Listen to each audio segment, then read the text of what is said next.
So we have taken over what is potentially going to be our final club in this Building a Nation save in Sweden. We have done 15 seasons so far. This is season 16 and this is IFK Norrköping.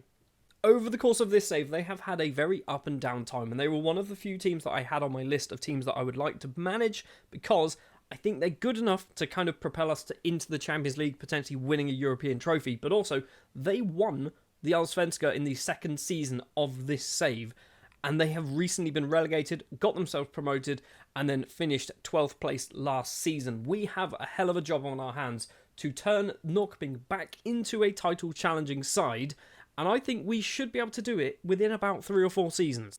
Now, I'm not going to go through every single player in our squad, but when you look at ability, and I've sorted this by star rating ability, we've got 4 players who are 4-star ability. Vedad Gustafsson is one of the best, and I do agree he is probably one of the best in that attack midfield role. I think he's probably got that job nailed. We've got Sam Fisher, defence midfielder. Not too convinced he's good enough in that position. Daniel Johnson is one of our own. He came through the youth intake in 2030 by the looks of it, and he is at 23 years of age. Looks like a very decent right back. Can't header, but do you need a right back to actually do that anyway? And Peter Schmidt, I think, is a pretty decent defensive midfielder. So we've got some players who can do the job for us. The problem is we've also got some players who are, let's say, getting on a little bit. We've got this 32-year-old who's actually leaving anyway. We've got a few 30-year-olds who, they're good, but maybe we need to start trying to replace some of these. Goalkeeper, I think Mies van der Meer is our number 1 goalkeeper, and he's actually pretty good as well. From a squad perspective, I think we're in a good place. I just want to point out as well, Vratislav Zazul, a player that we had at Helsingborg, we then sold him to possibly Orient, maybe even Varnamo. He played for Norrköping and has recently left. He's not terrible, is he? So we're on the 26th of January, and we have £1 million to spend in our first season. We are competitions-wise literally not in anything other than the Swedish Cup. In fact, we're not even in the Swedish Cup because we've been knocked out of that and we weren't in charge, so that's not our fault. We are only in the Swedish Premier Division. So we've got one competition to focus on all season. This could mean that we might actually be maybe top 5 in the first season, which it's unlikely, let's be honest. Season preview right now, we're expected to finish 11th. I'm thinking I'm 7th and above. That's my target. Right, let's jump forward then to the other side of the transfer window. Let's see what business we have done, and we'll have a kind of a bit more of a breakdown of the actual squad that we've got. I'm not going to keep things a secret because you're not going to know who any of these players are, but it's been a busy one. We have sold £1.3 million worth of players, and in fact, it was one player, and it was Vedad Gustafsson. I didn't really want to do this when Mjällby came in, though, obviously the team that we have literally just left. I went, he's staying in Sweden. This is probably for the best, plus it helps to give us a bit more money. And then everyone else is a loan. Lots and lots of loan deals, in fact. We've also got rid of Emil Henriksson. He's gone to Östers for £54,000. And Oscar Sederlund has also left the Vasslands. The other 2 left before we actually joined. Joining the club, first of all, we'll address the elephant in the room. Antonio Mba has joined me for a 3rd time. He's still awful, and he's going to retire playing for me, okay? And I feel like I'm going to give him 1 game. I'm going to play him once, and he's going to be absolutely garbage. So the other players then, Xu Cheng Liang is a Chinese Taipei left back and left winger. I brought him in to be a left back because we needed a bit more strength in that position. He's coming on a free transfer, probably not going to play much. Teko is a new, possibly, number 1 goalkeeper for the future. Signed on a free transfer, formerly of Fluminense, going out on loan to Obreo for the season. Evani Babel is a Surinamese right back, signed on a free transfer from Robin Hood in, I believe, Suriname, if I'm not mistaken. I hate it when it does that. Right, get rid of that. Yeah, from Suriname. He got released on a free. We've picked him up. He looks alright.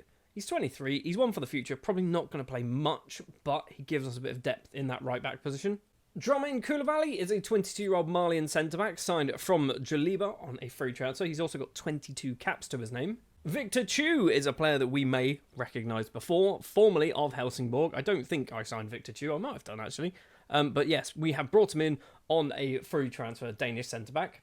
I definitely didn't bring him in, did I? We were definitely not at the club. Our most expensive signing is Mehar Mohammed, who is a Jordanian right-back and left-back, signed from Sirius for £220,000.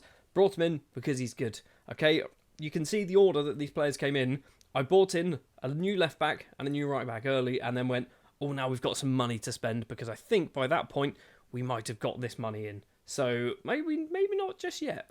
But I think the deal was kind of going through, so it's like, you know what, let's try and bring in some other players. We've gone to Lecca 3 times, which we'll come to in just a moment. Kolo Diakite has signed. He is a Malian centre-back, signed from Stade Malien. He's good. I do like Diakite. He has cost, obviously, a small amount of money, possibly £60,000, which is perfectly fine. Axel Freud, might be his name, is also a goalkeeper. He's Swedish. He's a backup. Brought him in because he's Swedish. We needed a backup goalkeeper. And then we've got the 3 players from Lecca who are pretty ridiculous. In order of quality, I think we'll go for Martin Moises, 22-year-old Portuguese centre-back, signed from Lecca, free transfer. He has gone out on loan to Sirius for the season. He's not amazing, okay? 22, obviously one for the future, but mentally got some decent numbers there. He's not awful, could do a job for us. Going out on loan to the 2nd division in Sweden, he should hopefully get some game time and get better. The second best of the 3 is Ricardo Casaliero, 24 years of age, can play anywhere across those attacking midfield 3 positions, and he's good, right? He's very physical. He's arguably that's kind of his main attribute. He's very fast, not very fast, but he's got nice agility, that's a word, nice balance, things like that. Mentally, not amazing, but 19 determination is always pretty good. Technically got some numbers in the right places to be a winger, so crossing, dribbling, first touch, passing and technique, everything else, pretty awful, but he's free. You can't go wrong with a free transfer like this. And I'm not quite sure how this man didn't play professional football. I don't believe Lecca are a professional side, but it is George, isn't it, because he's Portuguese. George Nunes has signed on a free transfer, 67 goals and 153 appearances for Lecce, and we have brought him in on a free. 15 dribbling, 15 first touch, 15 finishing, 12 technique, mental numbers reasonable, physical numbers very, very good. I don't understand how no one seems to be buying players from this team. So we had a look. I think this one as well, I looked at him and he wasn't very good. But everyone else in their squad we picked up because they were definitely worth bringing to the club. So that has been our transfer window. It's been a busy one, but it does mean, from a squad perspective, actually, we will go to our tactics and we'll do by best 11. Obviously, this is not necessarily what they're going to play, but this is in theory what the best 11 is.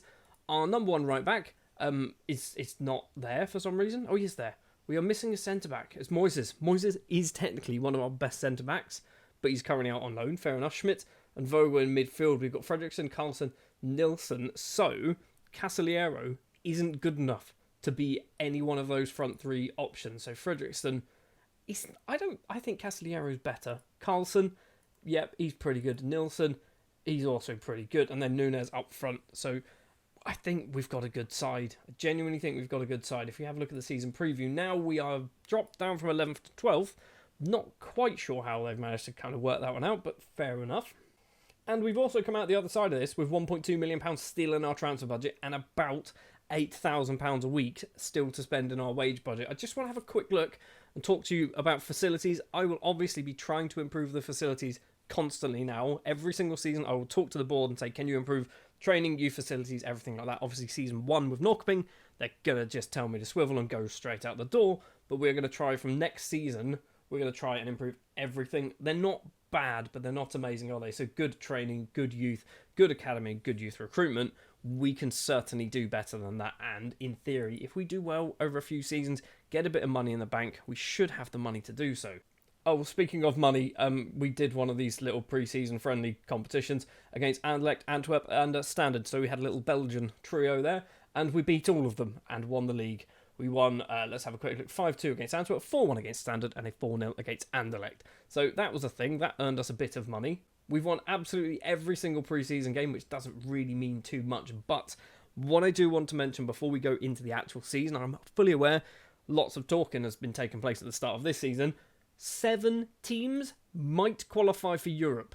It's quite difficult to know because obviously it doesn't really show you, but we've got 7 teams there coloured in. If we jump to qualification places, this season, the league winners go in the Champions League, second place go into the Champions League, third place go into the Europa League, fourth place go into the Europa League, fifth place go into the Europa Conference League, and then also the winner of the Cup will go into one as well. I will double check because I feel like I need to do this because I completely missed the fact that Helsingborg actually won the Europa Conference League. I want to double check, has anyone else won a European competition?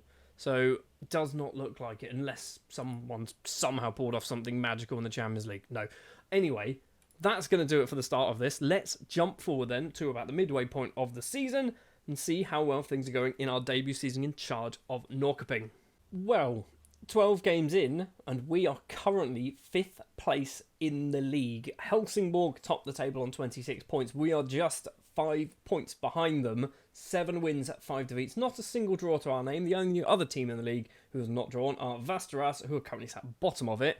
And if you cast your eyes towards the bottom of the table, 14th place is Mjällby. I just want to have a quick check. So who took over? It is Jonas Knudsen, who formerly of those. I'm not going to try and say it. Obviously, AIK and Varberg as well. Not a terrible manager, but the fact that they are down that end of the table, has he done any transfer business? He has. Obviously, we signed Gustafsson. I believe one of these, maybe this one, I might have arranged. I'm not quite sure. Jara, Rubio. We've got Peterson coming in from Malmo. He doesn't look awful, does he? He looks good. He looks like a very good footballer. And Koulibaly as well also looks like a very good footballer. He's the second top scorer, I believe, in the league. Yes, he is. And they're all the way down in 14th. So basically, they can't defend. The top scorer in the league is George Nunez. He has scored 13 goals in 12 starts and got 1 assist. I think he was definitely worth the money. And the money, by the way, might I remind you, was nothing. Anyway, it is the start of a transfer window. A few transfers have happened already. 2 players, in fact, leaving the club. This one I had nothing to do with. Noah Sasa, a Danish 32-year-old winger, central midfielder, maybe attacking midfielder. He's moved over to Central Coast Mariners. I had nothing to do with this, but I'm okay that it happened because basically he's 32 and he's too old. And the other one is Mergim, might be his name. Rex Heppy, also might be his name. He's moved over to Ghent. I actually had to pay an intermediary to get this deal over the line. I just wasn't going to use him. He was getting paid too much money. We've moved him on. He's found a home now over in Belgium for some reason. So with the transfer window open and £1.4 million now to spend, let's go forward, see whether we can pick up somebody else to hopefully improve our team. We are the top scoring team in the league, but defensively, we're somewhere in the middle. So maybe we need to look at strengthening the defence. Well, a couple of things we did do was sell 2 more players. Philip Hansen has moved over to Helsingborg. We have sold him because basically we have about 9 goalkeepers, gone for £125,000, possibly going up to 150. We've also sold Mikael Haglund. He has gone over to Göteborg, basically another player that, yes, he was getting the odd game time here or there, but a lot of it was coming off the bench. 195,000, possibly going up to £250,000. In no particular order, joining the club then, Juventino Osorio, a 21-year-old Mexican under-23 international signed from, not technically Tigres, because he got released, he was out of contract. We have picked him up, obviously, on a free transfer. Now, he's getting paid £7,000 a week, which is way too much money, but the reason why is because all of the big teams in Italy were after him, and a couple of big teams in Spain, I believe, were after him. And I went, no, come to us, play regular football. Osorio, he's arguably not good enough to play regular football, but we might need to do it. Otherwise, he's going to get angry, and then we might lose him for pennies. Our new most expensive signing that we have done, for £240,000, Romeo Sumohoro is an 18-year-old Ivorian right-back technically, but we're going to play him as a centre-back because he's 6'4". He is signed from ASEC Mimosas, and he's a good footballer. I think he's a very good footballer, obviously 18 years of age, plenty of time to develop as well. He's also, did I mention, 6'4", he's bloody massive. We did have to bring in some more players who are actually Swedish. Andreas Oman is one of them at 31 years of age. Yes, he's old. I don't like the fact that I've signed somebody over the age of 30, but we've had to do it sometimes. He has come in after his contract from LA Galaxy expired. He was sat on a free transfer for literally about 5-6 months, and I went, come on, come over. You'll come over for cheap, and he did, and he's good. We did sell somebody to Helsingborg, and we actually took somebody in the opposite direction as well. Janne Zimmerman is that man, a 28-year-old Belgian goalkeeper. He cost literally like £12,000, £12,750. Yes, he's not played, really, for Helsingborg. He has played for us and conceded 7. We'll ignore that for now. He's a good backup, basically. That's why we brought him in.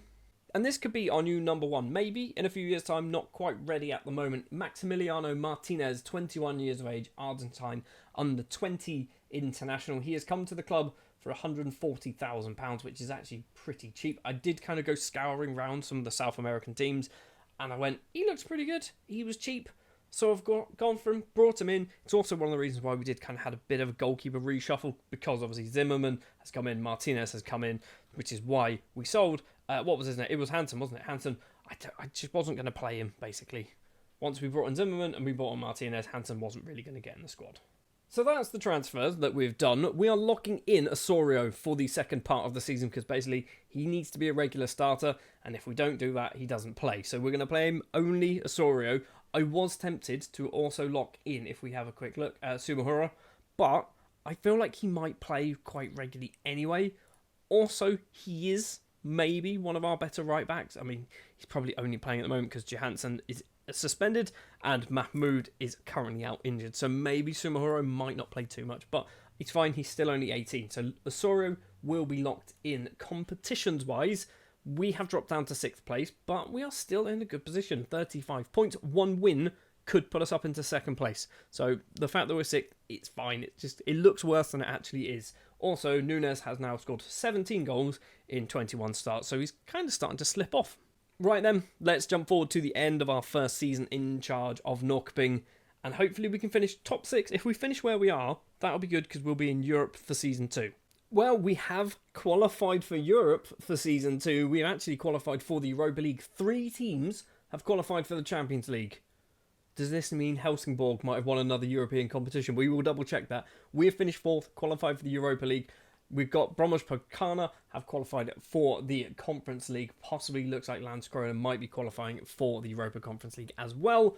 However, they might not be because it might depend on who wins the Swedish Cup this season, last season. I'm not quite sure. So, Champions League, Real Madrid were the winners last time around. If we drop down to the Europa League, is it going to do it? It's gone to Europa League, so Real San Sebastian, so they did not win the Europa League. Did they win the Europa Conference League? No. How have we got 3 teams? Do they get to the final or something? Is that a thing? Can they do that? I don't know. I don't understand how we've got 3 teams qualifying for Europe unless... Hold on. Have we gone up in the rankings? We're 6th. We've gone up to 6th. 2 teams directly into the Champions League group stages. One needs to go through 1 qualifying round, which means we are directly into the Europa League. Like, no qualifying rounds, nothing. Straight into the Europa League. That's not what I was expecting for Season 2, but also, that's massive. That is absolutely huge. Checking the coefficients, are we in danger, though, of losing out? The biggest season is going to be this one here, because I think that was when Helsingborg won the Europa Conference League. When that one goes, we need to make sure that we replace it with an equally good season or better season, which is going to be in 2 years' time? Maybe? Is it going to be the first season that we're in charge? Might not be. Might be the next season. Anyway, doesn't matter. Season 1 then, in charge of Norrköping. We've qualified for the Europa League. Helsingborg are champions. Mjällby finished in 9th place in the end. Did they sack their manager? They did sack their manager. They currently have Tobias Larsson, who is formerly of Hammarby and Sweden under-21s. I haven't checked this. I feel like in a Building a Nation save, I should check this more often than I do. Sweden currently 5th in their qualifying group. They've not played any. That's fine. That makes sense. I imagine they've not really done much. They have gone up to 15th a couple of times in the world rankings. Competitions-wise, let's probably not look at that. So World Cup, they get to the round of 16 a lot. We've just had a World Cup, and they got to the round of 16, lost on penalties to Denmark, and a Scandinavian round of 16 tie. Olympics we don't care for. Anything else? European Championships, lost to Turkey in the second round. They got to the semi-final a couple of times, so that's obviously pretty good. And I mean, qualifying for the World Cup's good. That's a good thing. Sweden aren't really doing too much. I will keep an eye on this job. Okay, I will definitely keep an eye on the Sweden job. I said to myself, I didn't actually say this in video, but I said, if this job becomes available, I will not take it before Season 10. It has not become available, or if it has, I've not noticed it come available. So we are going to try and keep an eye on this job to see whether we can take this job. He's only been in charge. He's been in charge for 4 years. He's been in charge for 4 seasons.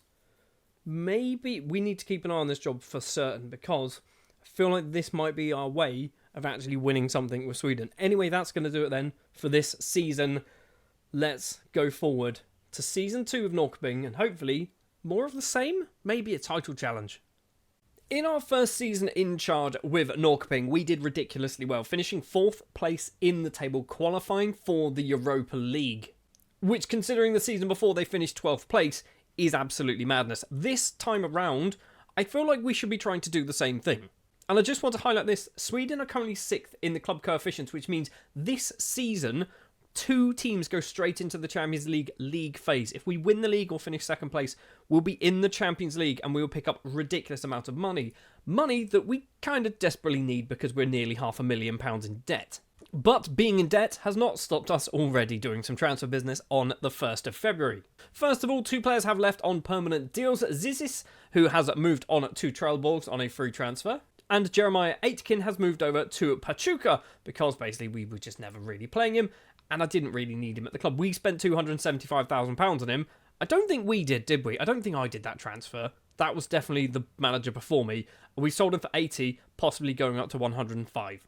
Joining the club then, in order of expense. First up, Cedric Matip is a 23-year-old Cameroonian left-winger international, signed on a free transfer from Melbourne Victory after his contract expired. Abu Dumbaya is a 26-year-old Ivorian winger and striker, signed from Central Coast Mariners after his contract expired. And now we've actually had to pay for this man. David Dube is a 24-year-old Zimbabwean international with 48 caps to his name. He's definitely come in as somewhat of a squad player. He has cost £77,000. And I know in a Building a Nation save, you shouldn't steal players from other teams in Sweden. In theory, I know we do it quite a lot. But I kind of felt I wanted him. And he was transfer listed. He was never going to play for Gothenburg. So I went, you know what, we'll take him in. And we're going to try and loan him out. In fact, we are trying to loan him out. He might be going to Sylvia on loan.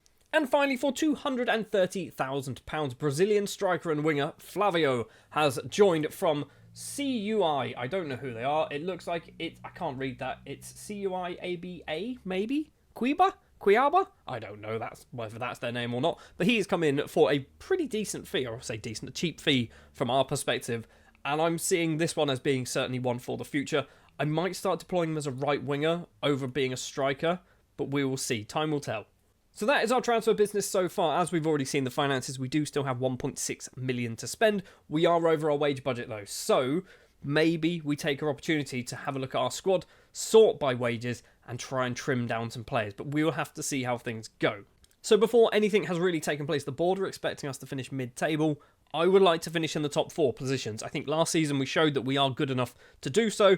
I'd like to do the same thing. We are going to try and arrange another money competition. This was last season's one, technically, so we'll try and arrange another one to get a bit more cash into the club. And the Swedish Cup, I'd love to win it. It would be nice, wouldn't it? But we're not really focusing on that. We need to focus on the Swedish Premier Division.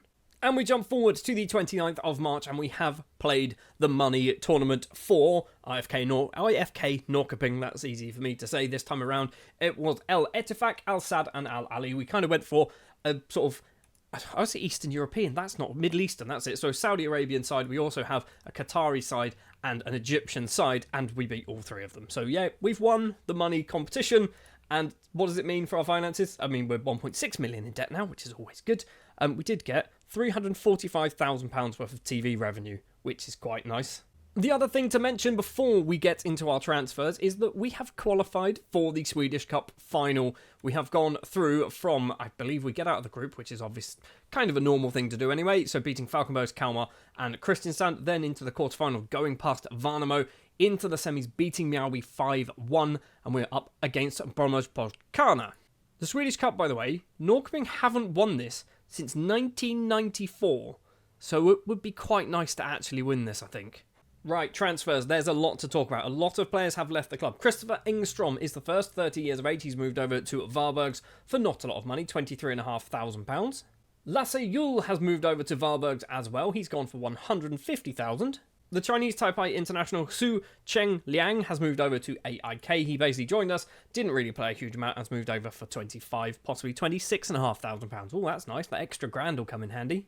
Jamaican international David Plummer has also moved over to Varbergs. He has gone for £48,000, possibly going to £65,000. Mohamed Kidane has moved over to Osters, a youngster, but I didn't see any future at the club. He has gone for just £23,500. And finally, another youngster. This time it is Adnan Music. He's moved over to Västerås, and he's gone for £4,900. Joining the club, in order of expense, Brunel has moved over from Mjällby, a player that I signed for Mjällby for £1.1 million. He never really played for them, and they transfer listed him for £43,500. So I went, you know what, come to me, because I've already committed £1.1 million in this game. What's an extra 50 grand? He's come in, he's gone out on loan to Osters for the season. Now, this one I am very excited about. Julius Brown, a 19-year-old Nigerian midfielder, attacker midfielder, maybe right winger, has joined from Enyimba for £750,000. It's a bit steep, and this is why we are definitely a little bit more in debt. But Julius Brown, I think, could be one for the future, but almost definitely is also one for now. I'm going to have to lock him into that position because I think that's probably his best role, but I don't think he gets in there currently just based on ability, so we might need to lock in Julius Brown. Brown wasn't even the most expensive player. That would be Felix Honey, 23-year-old Ghanaian international with 28 caps and a goal to his name, signed from Kalmar. Again, shouldn't be doing this, but he's really good. He's cost just under £1 million, £975,000, but for 23 years of age, he's walked straight into our first team. Yes, he's getting paid a bit of a steep salary, but we are, in theory, going to be in the Champions League kind of soon, so I'm okay with actually paying slightly higher bits of money. He is a mercenary, didn't see that might have been a bit of a problem, but Felix Honey has joined the club. And finally, we've actually loaned in a player from Helsingborg. It is Fabrice Ndayisenga, might be his name. He's 22 years of age, got 2 caps for Sweden. He can play as a right back and a left back, and that is why we've brought him in on loan. The board and the fans were not happy with this because why are we developing other teams' players? We're not developing him. We've brought him in on loan. He's probably not going to play much. So that is our transfer business. You'll also see if we sort by fee, and it's a very big list of players going out on loan, isn't it? Anyone really who's kind of interesting? I feel like Gustafsson is interesting. Maybe not. He looks like he could get quite good. Anyone else? Brunel, we've mentioned. We've also got Brad Brown, who is one of our many goalkeepers that we have. Brad Brown, he's gone out on loan. Martin Moises has also gone out on loan as well to Sundsvall. Teko, another one of our goalkeepers, he's gone out on loan to Sirius. Maximiliano Martinez, another one of our goalkeepers, has gone out on loan to Osters. So Osters have managed to pick up Brunel and Martinez. Flavio, we mentioned him earlier. He's gone out on loan to Kalmar. We've also loaned out Sumahuro. He's very good. He's gone to Malmo. He needs first team football, and I don't think he's going to get it playing for us at the moment. So lots and lots of players going out on loan. You'll notice as well, all of them have gone on loan to Sweden. I'm making sure that whenever someone goes out on loan, they go to Sweden, even if there's interest from anywhere else in the world, they go to Sweden. Unless I really don't care where they land, they're going to Sweden, basically. So not a lot else really to kind of catch you up on at the moment. League has not kicked off just yet. We started off with a match up against Elfsborg, which I'm going to have a look actually. I haven't checked this yet, but let's take a look at the season preview. 10th. They're expecting us to finish in 10th place. We've got nobody in the best 11. I feel like all of those are Big Hacken players. No, they're not. Roberto Hidalgo is a Mjällby player. Okay. And obviously, I know fully aware we're not Mjällby manager. We've got Mikey Moore as well, who is obviously at Helsingborg. We've got Nedeljkovic, who's at Helsingborg. And we've got Cederschiöld, who's also at Helsingborg. But none of our players are in there. Sorting by key players by this. Felix Honey and Julius Brown. 2 of our new signings, 2 of our most expensive signings. That fills me with quite a lot of hope that we've actually spent money sensibly on players that will strengthen our squad. And speaking of the squad, this is what we are locking in for the season. Osorio is being locked in as a centre-back, although I'm not sure I need to do this anymore, but we did say that he was going to be a regular starter. I'm going to do it for another season. Do it for a season.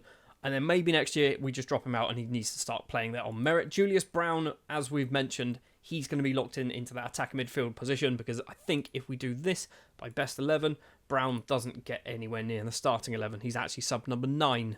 It is also worrying that our 2 best centre-backs are Brunel and Moises, and they are both out on loan. But there we are. That's a thing that maybe that was a mistake. Who knows? Our best attacker midfielder is Andreas Oman, who he's good. He's definitely good, but he is also 32. And I don't like that. I don't like the fact that we've got a 32-year-old who's good enough to play for us in the first team. Anyway, then, the next thing to do is jump forward to the midway point of the season. Obviously, our window has closed, so no more transfer business will take place. And let's see how well we get on. And when we return, we will also be starting Europe. Maybe. So, 7th of July, the transfer window has just opened for us. No business has taken place just yet. However, if we look here, where is it? We're in one of these. We are playing AZ Alkmaar of the Netherlands, which is not going to be an easy game. But if we win that, we go into the Europa League. For our first time, is in charge of Norrköping. So I'm kind of hopeful. I'm definitely hopeful that we can manage to do that. If we lose that, do we drop down into the Europa Conference League? I think it's that one. So losers qualify for the League Path 4th qualifying round, which is... Wait, if we lose that, we drop into here. If we lose that, we drop into the Europa Conference League. Got you. Which I'm kind of okay with, because I feel like we can do a good job in the Europa Conference League. Oh, and speaking of doing a good job, we are currently top of the Allsvenska. 14 games have been played, so almost at the halfway point. And we are 3 points clear of Kalmar, Gardens, and 5 points clear of Halmstad. Mjällby are up there, which is quite nice to see. Helsingborg dropping down to 8th place. So Mjällby, last season, I don't think they were very good, were they? They kind of finished about mid-table in the end, 9th place. Helsingborg were champions. However, this time around, they're up into 5th place. So, I'm hoping the 5-year stint at Mjällby has kind of turned them into actually a pretty decent Swedish side, which is nice to see. So, obviously, transfer window is open, and yes, this is the state of affairs that we are currently in. We are minus £3 million in the bank. We've got around £20,000 to spend of our transfer budget, but we are also over our wage budget by about £20,000. So, it's not going to be a busy summer, shall we say, unless we sell somebody. Maybe we need to sell a lot of people. That might need to be the plan, actually. We didn't sell a lot of people. We sold, I think, 2 players. Ivani Babel, the Surinamese right-back that we signed in the first season in charge of Norrköping. He's gone back to Robin Hood on a free transfer. And Martin Nilsson, a 22-year-old goalkeeper, has moved over to Obreo. He's gone for 22. I thought, why was I thinking £22,000? He's gone for literally not even £2,000. We have recalled Maximiliano Martinez from his loan spell at Osters and then sent him out on loan at Ostersunds. So we're actually getting more money for Martinez going out on loan than we did for the 2 players that we've sold. He's actually he's bringing in £6,000. We're also loaning out Pelle Antonsson. He's bringing in £16,000. So we are making a bit of money. We have brought in 3 players. You'll be not shocked at all to see that this is actually a goalkeeper that we brought in. The reason, this is the most ridiculous reason to sign this man, by the way, he was on trial at Ostersunds when I was sending Martinez on loan there. So I went, I don't want you to be the number 1 goalkeeper, so you can come to me as an emergency backup. It's ridiculous, the fact that I've done that, but, you know, I want my good goalkeepers getting better, and I feel like Barthau is not too bad anyway. We've also loaned in 2 players from Napoli who have been our feeder club ever since we joined. We have brought in Sal Romero. He is a 19-year-old Spanish right-back and centre-back. He looks pretty good. I feel like he's probably one of our best options in defence, which is quite nice. We've also loaned in Tormod Bertelsen, might be his name, a Norwegian striker and attacking midfielder, who's also apparently played a little bit in centre-back for some reason. Not too convinced on Bertelsen, but he's fine. He's alright. He can do a job for us for a few months. And that is basically it. There's obviously more and more loan spells that have gone on. We've got David Doob has gone out on loan, which kind of wanted him to get a bit more game time, but he's gone out on loan, which is fine. You can see all the other players on that list. And yeah, we are currently top of the table. We have made it into the Europa League, which is always good to see. And in fact, top of the table by slightly more than what we were earlier, because earlier it was just 3 points, wasn't it? And now we are top of the table by 5 points ahead of Mjällby. Helsingborg are climbing up there as well, up into 4th place. So our 3 former teams, or our 3 teams that we've managed in this save, are in 1st, 2nd and 4th at the moment. Could we get a top 3? Could we just fill out the podium with teams that we have had a massive impact on? Just want to draw your attention as well to Julius Brown. Obviously, we've locked him in attack midfield, and he's doing really well. 27 starts, 10 goals, 8 assists for Julius Brown. I'm loving this. The fact that his numbers seem to be dropping is not particularly interesting, but the fact that he is playing, he's now 20 years of age as well. I think we've got ourselves a little gem in Julius.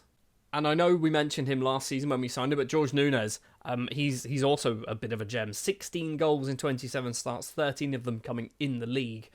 We have got a pretty good squad right now. We've got players who are scoring goals. We've got some, when we sort by ability, we brought in Honey. Romero's good. Daniel Johnson is a Swedish right back, and he's already pretty good as well. We've got Nilsson, who I don't think is good, but for some reason he is, so I'm okay with that.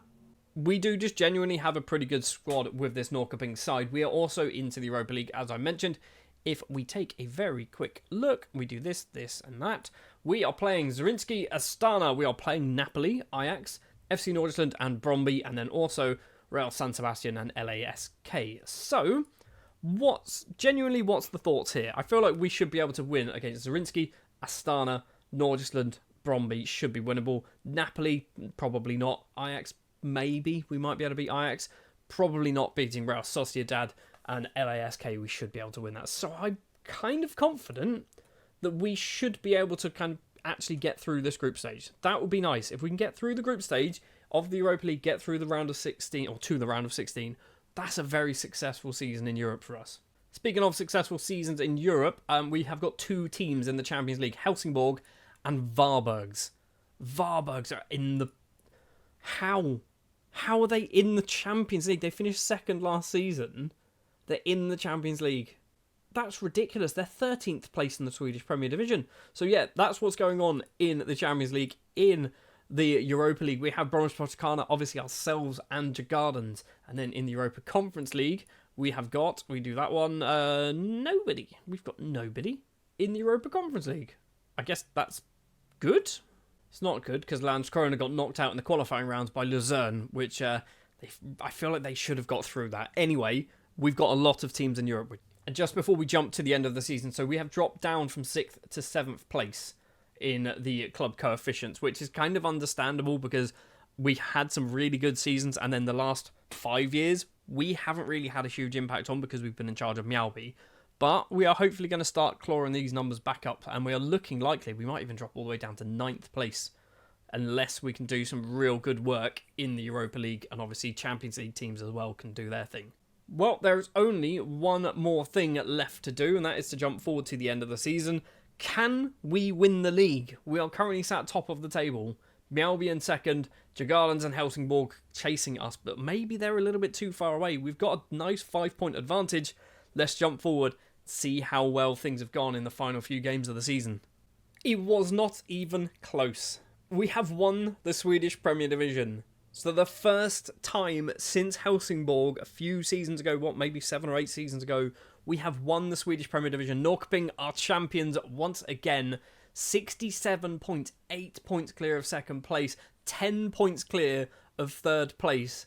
We're champions of Sweden. We are straight into the Champions League group stages next season. Speaking of Europe as well, we are currently third in the Europa Conference League, winning 4 matches, beating Brøndby, Nordsjælland, Napoli and Astana, drawing against Ajax and Zrinjski, which is not great, but the fact that we've managed to actually beat Napoli, I feel like this is good. That's a good thing.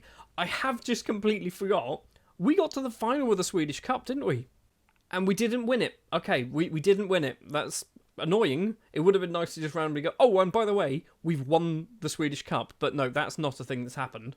And it was 3-1 after extra time. Okay, I feel like next season, if we're in the Swedish Cup, I will check. I will make sure that we check this in the video at the right time, sensible time. So we go 1-0 down at Nondo after 9 minutes. Fredriksson scores after 66.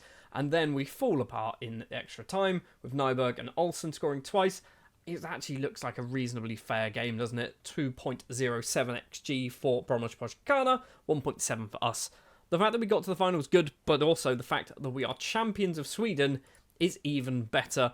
I'd love to win the Swedish Cup. We're still doing really well in Europe. I think this season has been ridiculously, easy enough for me to say, successful for our Norrköping side.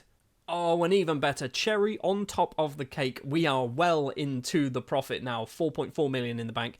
Nearly £2 million of a transfer budget. Our wage budget has been increased. It did get decreased throughout the season. It is now bumped back up to 100,000. We're still over it, but we've still got 2 more Champions League or Europa League games to play. Next season, we'll start off our Champions League campaign as well as champions of Sweden. This season, Season 2 of Norrköping, we are already winning trophies. I was not expecting that. So, last season with Norrköping, we kind of did the unthinkable, sort of. It wasn't too really out there because we did finish in the top 6 last season or the season before, but we are champions of Sweden once again. This time around on the 1st of February, obviously we have not kicked off the season just yet. Season preview-wise, we are expected to finish in 10th place. We literally won the league last year. I feel like we should be aiming for possibly winning the title for a second time. Taking a quick look at the competitions as well, we are still in the Europa League. We've actually qualified in 5th place. We have won 5 matches, beating LASK, Brøndby, Nordsjælland, Parthenope, I don't know why, it's Napoli, I know it's Napoli, Astana, and we have drawn with Ajax and Zrinjski, and we have lost against Real San Sebastian, or Real Sociedad if you're normal. So, we go through to the Europa League round of 16. Could we be in for winning the Europa League. It's unlikely, okay? When you look at some of the other teams who are still in the competition, it is unlikely. But we did finish 5th, and we have beaten the team that won the group. We beat Napoli, and they won the group. So it is a possibility that we could win the Europa League. Throughout the entirety of pre-season, I've actually been trying to trim down the squad, getting rid of a lot of players. Financially, the club is in a good position. However, transfer budget-wise, we don't have a huge amount at all. We should be getting a lot more transfer budget with 5 million in the bank. We've been well over our wage budget over the last couple of seasons as well, so we've kind of gone through, got rid of a lot of players, but we have replaced them as well, and it's kind of why you find that our transfer budget is nothing, and our wage budget is basically the same as where it was last time. We've sold £1.7 million worth of players and no real big transfer. There's not like a £1.5 million transfer that's gone through. Pelle Antonsen, first up, leaving, going to Bordeaux. He has gone for £58,000. Victor Chu has left on a free transfer, going to Randers. John Carlson is one of the bigger names to leave the club. He has gone for £475,000, signing for Sturm Graz. For £425,000, Canadian international Max Vogel has left and moved over to Partizan. Dramain Koulibaly moves over to Westerlo for £75,000. For £375,000, Sebastian Fredriksson has moved over to Antwerp. We have sold one of our better goalkeepers in the shape of Mies van der Meer. He's moved over to Almeria, and he has gone for £85,000.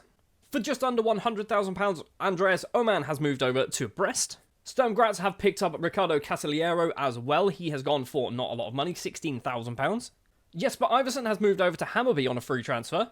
Halmstads have picked up Linus Tagesson, also on a free transfer. Arvin Lovdau has moved over to Vassland for £8,000. And David Doob has moved over to Kalmar for £54,000. Lots and lots of players leaving the club. Some of them were technically first-team players as well, but don't worry, we have replaced them. Some players we've brought in so far are really quite good. So joining the club then, in order of value, apart from one free transfer that I will mention at the end. Jose Lopez is first up, 27 years of age, signing from Nacional Uruguayan. I was going to say international. He's not. He's come in as a backup left back, even though he's probably more of a left winger. And did I say free transfer? He's come in for free. We have gone over to Mjällby to pick up Lars Lundgren. He has joined for not a lot of money at all. I believe we signed Lundgren, did we not? We signed him for 190 from Helsingborg. We've now brought him to Norrköping for £61,000. He's come in for a little bit more squad depth. It wouldn't be a transfer window without signing a goalkeeper. Mohamed Nygren is the goalkeeper this time around, signed from Vassland. He has come in for not a lot of money at all, £62,000, formerly of Helsingborg, and then moved over to Vassland on a free, and we've picked him up literally a year later for £62,000. We've had a little excursion as well over to Cameroon. 2 players have joined from Coton Sport. Emile Fotso is the first one, 18 years of age. Attacking midfielder, striker. I think I want to deploy more as an attacking midfielder. He has come in for £75,000. And also joining for £75,000 from Coton Sport is Marcelin Mavondo, an 18 years of age, 6 under-20s caps, Cameroonian. He's got a very good set of mental numbers. Physically as well, looks pretty good. Technically also doesn't look bad for an 18 years of age player. I think Mavondo could be really useful for us. I think the same for Fotso, by the way. I'm not just saying that Mavondo's better. I think they're both very good. For what is arguably too much money, £275,000, we have signed Isaac Sprangberg, might be his name, 21 years of age, Swedish central defender, signed from Värnamo. I brought him in because I feel like he could be good. He's got some good mental numbers. Technically, it's not the best. He's got low determination, though. I did kind of believe my scouts when they said you should sign this person. I've done it. I'm now looking at him going, was this a silly thing to do? It doesn't matter, he's here now. And somebody else who is also here now is Mohamed Durbel. That's right, the player that we signed for Mjällby has now followed us to Norrköping for, I think, £500,000. £500,000. We have brought in Mohamed Durbel. He's played not a lot of matches, in fact 10 matches he played for Mjällby in total. And we've brought him in, and he might be our number 1 goalkeeper. Not quite sure yet, but he might be. Also, he does have 11 penalty taken. He might be our penalty taker as well, although that could also be a massive risk. And the final player to join is a free transfer Brazilian called William. He's got under-20s caps. He's a central midfielder by trade, but he can also play as an attacking midfielder, and he's come in on a free after leaving Flamengo last season, and he's ridiculous. Yes, he's getting paid £10,250 a week. It's a lot of money, but he's really, really good. He's one of our best players. In fact, he probably is our best player. And looking at our squad, I know full well we're still on the 1st of February, by the way. We've got a whole transfer window ahead of us. But the squad at the moment, we've got William, we've got Felix Honey, both of them 4-star. We've got Brown and Johnson, both of them 3.5-star. You can see Durbel, Julius Brown and William will be locked into the starting 11. We are going to jump forward now to the end of the transfer window to see how well things go. Also, Swedish Cup is a thing. I will tell you what happens in the Swedish Cup immediately, because that's the first thing we do, because we always seem to forget it exists. And I say we, as if it's your fault, it's definitely mine. We have made it to the final again for a second season in a row. It is a repeat of last season's final, which was won by Bromos Poshkana. Maybe this time around, we will be the team lifting the Swedish Cup. A Swedish Cup, by the way, that hasn't been won by Norrköping since 1994. I think I said that last episode. Other things to mention, we have been knocked out of the Europa League, unfortunately losing against Nordjylland. A 1-1 draw in Sweden and then a 2-0 defeat in Denmark means we do lose and drop out, which is not good. It's really not good. I feel like we should have done better. And then when we look into the quarterfinal, there are no Swedish teams. There is. We've got Djurgårdens. How did I miss Djurgårdens? We've still got a Swedish team in this. Maybe Djurgårdens can win the Europa League. Just having a look as well, Champions League, definitely no Swedish teams. In fact, all of them are basically, we've got 5 English sides, we've got an Italian side, a French side, and a Spanish side. Basically, if you were told, pick 4 nations who will be in the quarterfinals of the Champions League, you pick those 4. Right, taking a quick look at our finances. We have gone up a little bit in our transfer budget, but what actually have we done? What's technically not being sold, Romeo Sumohoro has brought in the most amount of money. He's gone out on loan to Landskrona until the end of the season, and they're paying £500,000 for the pleasure, which is good because he wasn't going to get into our squad or our starting 11. They're paying £500,000 to develop one of our players. Hopefully develop one of our players. And that is it for leaving the club, really. Lots of more loan deals, but no one leaving on a permanent deal. We have also signed 2 players on free transfers. I went scouring through international teams, under 21s and under 19s and things like that, and I picked up Gazozo, who is a Togolese international centre-back. He's come in on a free transfer and gone out on loan to Vasteras. And from Kazakhstan, we have Said Pavlov, who looks rubbish. I've brought him in purely because those mental numbers look quite good, and he's already gone out on loan as well. He's gone to Braj or Braga. I'm assuming it's Braj. So yeah, that is the transfer business that we have done. And the season has not kicked off just yet, but we have been knocked out. We're in the Swedish Cup final. And what do they think? 8th place from a season preview. That's a bit lower than I thought they were going to say, but 8th place. Gothenburg, who've just been promoted, are predicted 7th. I don't know who comes up with these, but it's all nonsense by the looks of it. We also have William has made it into the Media Dream 11, sorting by team here. We've also got Felix Honey and William, so we've got 2 very good midfielders in our club, which is nice to see. Another thing I've done from a starting 11 perspective, I was going to lock in Durbal, but I've changed my mind. I don't think we're going to do that. I think he might get in on merit anyway, because we've got Durbal, Teko and Nygren, and I think Durbal is probably the best of the 3. We are locking in Julius Brown. He's going to be playing on the right-hand side this season. He played as an attack midfielder last time around and got a fair amount of goals, because William is going to be in that attack midfield position, and so far he scored 7 goals and 5 starts in the Swedish Cup. He started off very well, although the Swedish Cup, we were basically playing a lot of amateur sides for half of it. Right, let's jump forward then to the halfway point of the season, see how well things have gone on. I'd like to be top 3. Top 3 would be a decent start to the season, I think. Or top. Top also works. 11 wins, 1 draw, 1 defeat. Nunes is our top goal scorer with 10 goals so far. Things have started off very, very well. How is William getting on? He's got 6 goals in 13 appearances. We've got Julius Brown as well playing on the right-hand side. He's got just 2 goals, but 7 assists in 12 appearances. Another thing we need to check, what happened in the Swedish Cup final? We actually won it. We actually won the Swedish Cup. It was arguably, probably should have won it in normal time, but we win it on penalties. Schmidt, Eriksson, Flavio, William, Durbal, and Moises with the penalties for us. Our goalkeeper scored a penalty. Did their goalkeeper score a penalty? I don't even think he took a penalty. Our goalkeeper scored a penalty in a cup final, and we have a trophy, another trophy in the cabinet for our Norrköping side. We also enter the Champions League in just 3 days' time. Obviously, we don't know who we're playing at the moment, but once we get to the end of this transfer window, we will certainly know who we're going to be playing. Speaking of transfer window, we've got £109,000 to spend and a bit of wage budget. I'm not expecting a particularly exciting transfer window this time round. Apart from the fact that we've actually brought in Tormod Berthelsson, who was on loan last season. His basic contract expired at Napoli. We've brought him in on a free, and he's not going to play for us. He just looks like a half-decent squad player. Right, let's jump to the end of the transfer window, see how well things have gone on. Like I said, I don't think too much is going to take place. Or maybe I was wrong. We have gone forward literally like 2 weeks. It's the 22nd of July. We have been offered the Sweden job. And I can only assume we've just come out the other side of a World Cup or something along those lines. So European Championships, and they did badly. They drew with Denmark, lost against France, lost against Serbia. We've not applied for this. Didn't even know the job was available. They've just turned up at my doorstep and said, we would like to give you the job.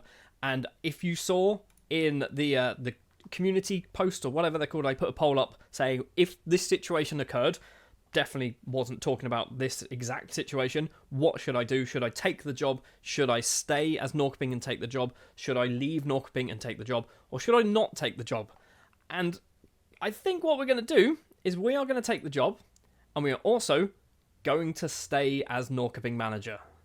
So let me just kind of talk to you how I'm going to kind of manage the Sweden side. And it's going to be quite boring, to be honest. I'm not going to do anything. I'm going to get an assistant manager in, and I'll tell you who the assistant manager is in a minute, but I'm going to get him in, and he's going to do pretty much everything. We're going to do the tactics, so we are going to do our normal tactic that we play with Norrköping. And other than that, we're just going to let the assistant manager do it. And we don't technically have one at the moment. We've got one for the under-21s, but we don't have one for the first team. However, we do have this man called Max Linden, who starts as Helsingborg assistant manager. He moved with me to Mjällby. He also moved with me to Norrköping. I think it is only fitting that Max Linden moves with me to the Sweden job as well. So we are going to offer him the job. Hopefully he becomes our new assistant manager. And that is basically going to be it. We're going to hope that the formation will kind of just propel us through, and we just need to focus on what we're doing with Norrköping, getting some decent Swedish footballers through the door. So anyway, with that slight kind of interjection, we're now in charge of Norrköping and Sweden. Let's jump forward to the end of the season. Not end of the season, end of the transfer window. We're still in that, aren't we? Well, from a league perspective, you can see there, we're currently sat top of it. 21 games played. We have 50 points on the board, 4 points clear of Mjällby in second, and then Helsingborg in third, who are 9 points behind us. We are into the Champions League, which we already knew anyway. We have, I believe, battered somebody in the Swedish Cup, 13-0. There you go, that was a lovely victory. And from a transfers perspective, we've sold a couple of players and brought in one new player. Kola Diakite has moved over to Spartak Moscow for £36,500. He was complaining he wasn't getting football, so we've basically just taken a bit of money for him. And for possibly up to 5.75, Abu Dumbaya has moved over to AIK. The fact that he stayed in Sweden is quite nice. We signed him on a free transfer. He wasn't getting a huge amount of football. He was getting a bit annoyed, so we've picked him up. 2 players have joined the club, and once again, we've gone scouring through youth nations, and we picked up a Turkish man called Nihat Aydin, who has joined on a free transfer from Trabzonspor. And for £50,000, we have picked up Cameroonian international Raoul Fondop from Bambutos in his native Cameroon. I think this one could be a very good signing. He's obviously going to be retrained more specifically to be that defence midfield role, because I think he can do it. I think Fondop could be an exceptionally good player for us. But that is it for the transfers for this season. Like I said, competition-wise, we are top of the table. Let's have a very quick look. Who are we playing in the Champions League? It is going to be very difficult games all round, or maybe not. We are starting things off with WSG Tyrol from Austria, Marseille, Atletico Madrid, Porto, Dinamo, Frankfurt, and then moving into the new year, Real Madrid and Spurs. I can't see us getting out of the group stage. If I'm perfectly honest, I can't see us getting out of the group stage. But we will find out if we actually do. We'll also take a very quick look. What's the fixtures like for Sweden? We obviously haven't taken charge of anyone yet. So we've got European League Division B Group 4 matches, Albania, Ireland and Wales. I'd like to think we'd win all of those. We're going to go forward and find out if we do. We almost won all of them. We won 5 of the 6 in charge of Sweden. We do eventually lose against Wales away from home, a 5-2 defeat, but lots and lots of goals scored. So, formation-wise, seems to be doing a bit of a job. Obviously, Albania, Ireland and Wales are not Denmark, France and Serbia, but they're still not particularly bad. This is still an international football team that we're playing against. So, this is encouraging. This is certainly encouraging. From a Champions League perspective for Norrköping, we are currently sat 17th. 3 defeats, so we've lost against Dinamo, Porto and Marseille, but 3 wins. Frankfurt, Athletic Madrid and Tyrol, a nice 5-1 victory there. So we are in with a chance of going through in the 9th to 24th place positions, which is actually not terrible because we then get another chance to get extra coefficient points. Oh, and in the league, we are back-to-back champions. That's right, we have finished top of the table, 4 points clear of Mjällby, 10 points clear, in fact, of Helsingborg. So the 3 teams that we have had a massive impact on are the best 3 teams in Sweden for this year. You can see Nunes, 19 league goals, Not a goal in any other competition, one in the Swedish Cup, but not a goal in any other competition, which is just madness.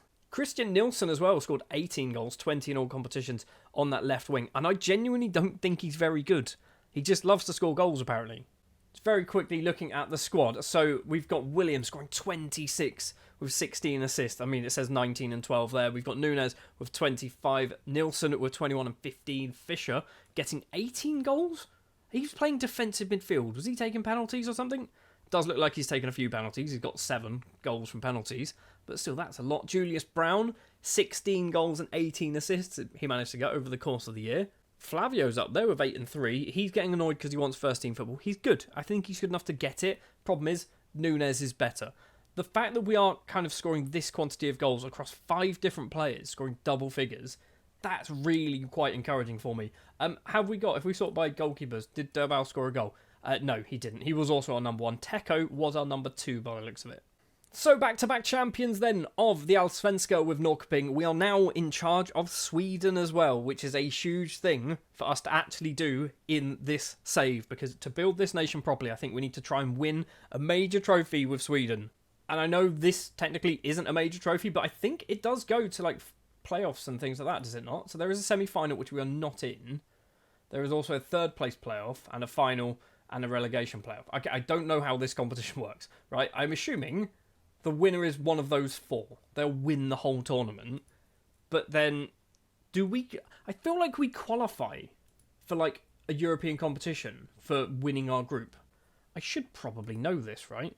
So, their semi-final, promoted. I genuinely don't understand this competition, but the fact that we've managed to get promoted, that's also pretty good to see. Oh, and one final thing before we end this season. We've got £15 million to spend next year because of our Champions League escapades. We're obviously picking up huge amounts of TV revenue, some prize money as well, which means £24 million is in the bank, £15 million transfer budget to spend. I'm trying to actually do some increasement in like the training facilities, academy coaching, and even the stadium, because I think the stadium is a bit of a limiting factor for us at the moment. So I'm kind of desperately trying to throw money at facilities, and we're just going to see how that goes. But that is going to do it for this season. We're in charge of Norrköping, the double champions of Sweden, and we're in charge of Sweden. And I think next season we're possibly trying to qualify for a World Cup. So season 19 begins as our first full season as the Sweden and Norrköping manager. Obviously, we took over from the previous manager. I can't even remember who it was last season, and we're in charge of Sweden. We have already played a few games, and we did quite well.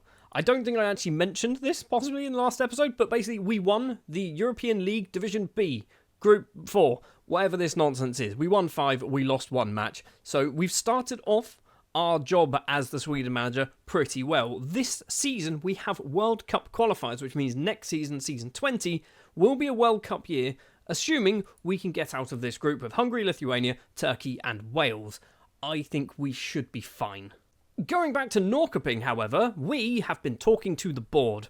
We need to make sure that we get our best facilities sorted out, so training facilities, youth facilities, junior coaching budgets and all that kind of thing. And you can see here are the things that I have requested in the last, I guess, 2 seasons, technically, not even 2 seasons. All of these started in December 2040, so in the last maybe 3 months, we are expanding the stadium. We'll get to that in a minute. It's ridiculous. We have increased our junior coaching budget. We're improving our youth and training facilities. We've also increased our recruitment analyst wages. That wasn't something I wanted them to do. They just said, hey, do you want to do it? On Christmas Day, apparently. What a lovely present that is.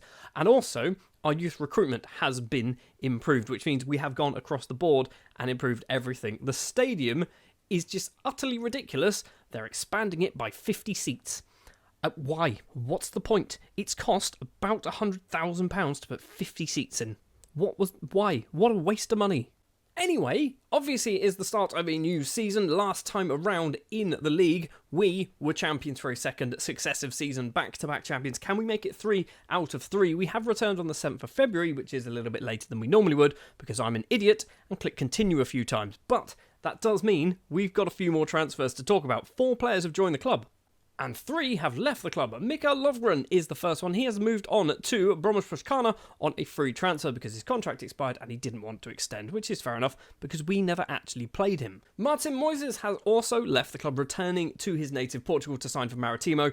We didn't play him much at all. He did get the odd game, but most of them were actually kind of, I was going to say off the bench. They weren't off the bench. He was like a backup. When we had injuries, that's when he came in. He's gone for 350, possibly going to 425. And then for a whopping £7 million, Tobias Gustafsson has moved over to RB Leipzig and returned on loan for the season. He's not played for us at all. We've loaned him out a few times, not even playing in the Allsvenskan, in the Premier Division of Sweden. We loaned him out a few times. He's played a lot of football for Sundsvall and Falkenbergs. They spent £7 million on him. I've loaned him back and I don't really know why. Because like I said, we don't play him. And we have not reinvested the money just yet. We might reinvest the money. We've brought in 4 players, 2 permanents and 2 loans so far. Foppa Maveng is the first one, an 18-year-old Cameroon defensive midfielder. He's a defensive midfielder in my eyes, not really a centre-back. So we have brought him in on a free transfer from Canon Yuande. Another free transfer is Cedric Dago. This one I think is very good. He got released at the end of his contract with Hacken and I went, you know what, he's too good to turn down. Yes, he is on nearly £17,000 a week, but for a 27 years of age, Ivory Coast international centre-back, and he's ridiculously good quality. He is probably our best player right now. I could not turn this opportunity down. Player number 3 joining is Tobias Gustafsson. Yeah, it's not really that exciting. We've literally just spoke about him. And also we have loaned in from Napoli, Renzo Pinas. His name is, his name is funny. I'm nearly 40 years of age and his name is still funny. He is a 21-year-old Dutch under-21 international defence midfielder. He's come in to be a squad player, but I think he's actually going to be a pretty good squad player for a season. And that's the transfer business so far. Obviously, we are on the 7th of February, so the window is still open for a mighty, mighty long time. We have got £28 million in the bank, £17 million transfer budget to spend. We've also played a few more matches. In the Champions League, we have qualified for the knockout round, where we'll be playing Real Madrid, a Real Madrid side that we drew 1-1 with, and the Spurs side that we drew 2-2 with. We basically did kind of all right, I guess, in the Champions League. So we're going to jump forward to the end of the winter transfer window, the pre-season transfer window. We're obviously going to find out what happens in the Real Madrid games, what happens in the Swedish Cup as well, and obviously the big news, what happens when it comes to transfers. And there's not going to be any Sweden games just yet. So yeah, see you in a sec. Okay, well, that was a lie, wasn't it? We've actually played one Sweden game. We have played against Hungary in the World Cup qualifiers and beaten them 5-2. Robin Asp, Hugo Larsson, Rooney Bargi, and Johan Leinard with the goals in this one. I will mention this now. When it comes to the Sweden job, I'm not really doing anything. I'm not picking any of the players. I'm not doing anything like that. What I am going to try and do, though, is convince some of my former players who could play for Sweden, if they want to play for Sweden. I'm going to try and do that. Mikey Moore being a prime example of this. But I'm literally leaving this up to my assistant manager to do absolutely everything. We are playing the formation that we play for Norrköping, and that's literally it. Speaking of Norrköping, in the Champions League, we managed to squeeze past Real Madrid 3-2 in the second leg and then winning on penalties. We then move forward to the round of 16, where we lose to our feeder club, Napoli, after beating them. No, we didn't beat them. We lost 1-0 and we lost 6-2. Okay, I thought we beat them 2-0 for some reason, because I can't work out how maths works.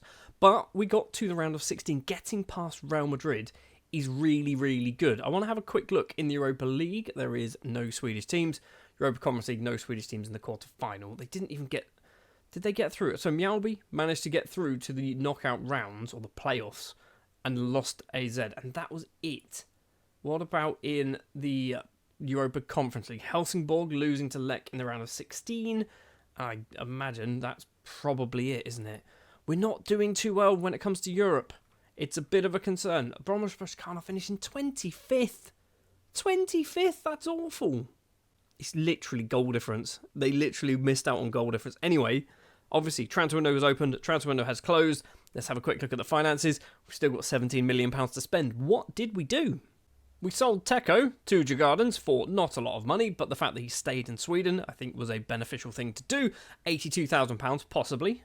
Andreas Andersson has also left the club. He has stayed in Sweden and signed for Sirius for £15,500. And a whole bunch of loan deals like Emil Fozzo, who's moved over on loan to Landskrona for the rest of the season. He needs game time to develop, and he's hopefully going to be getting that playing for Landskrona.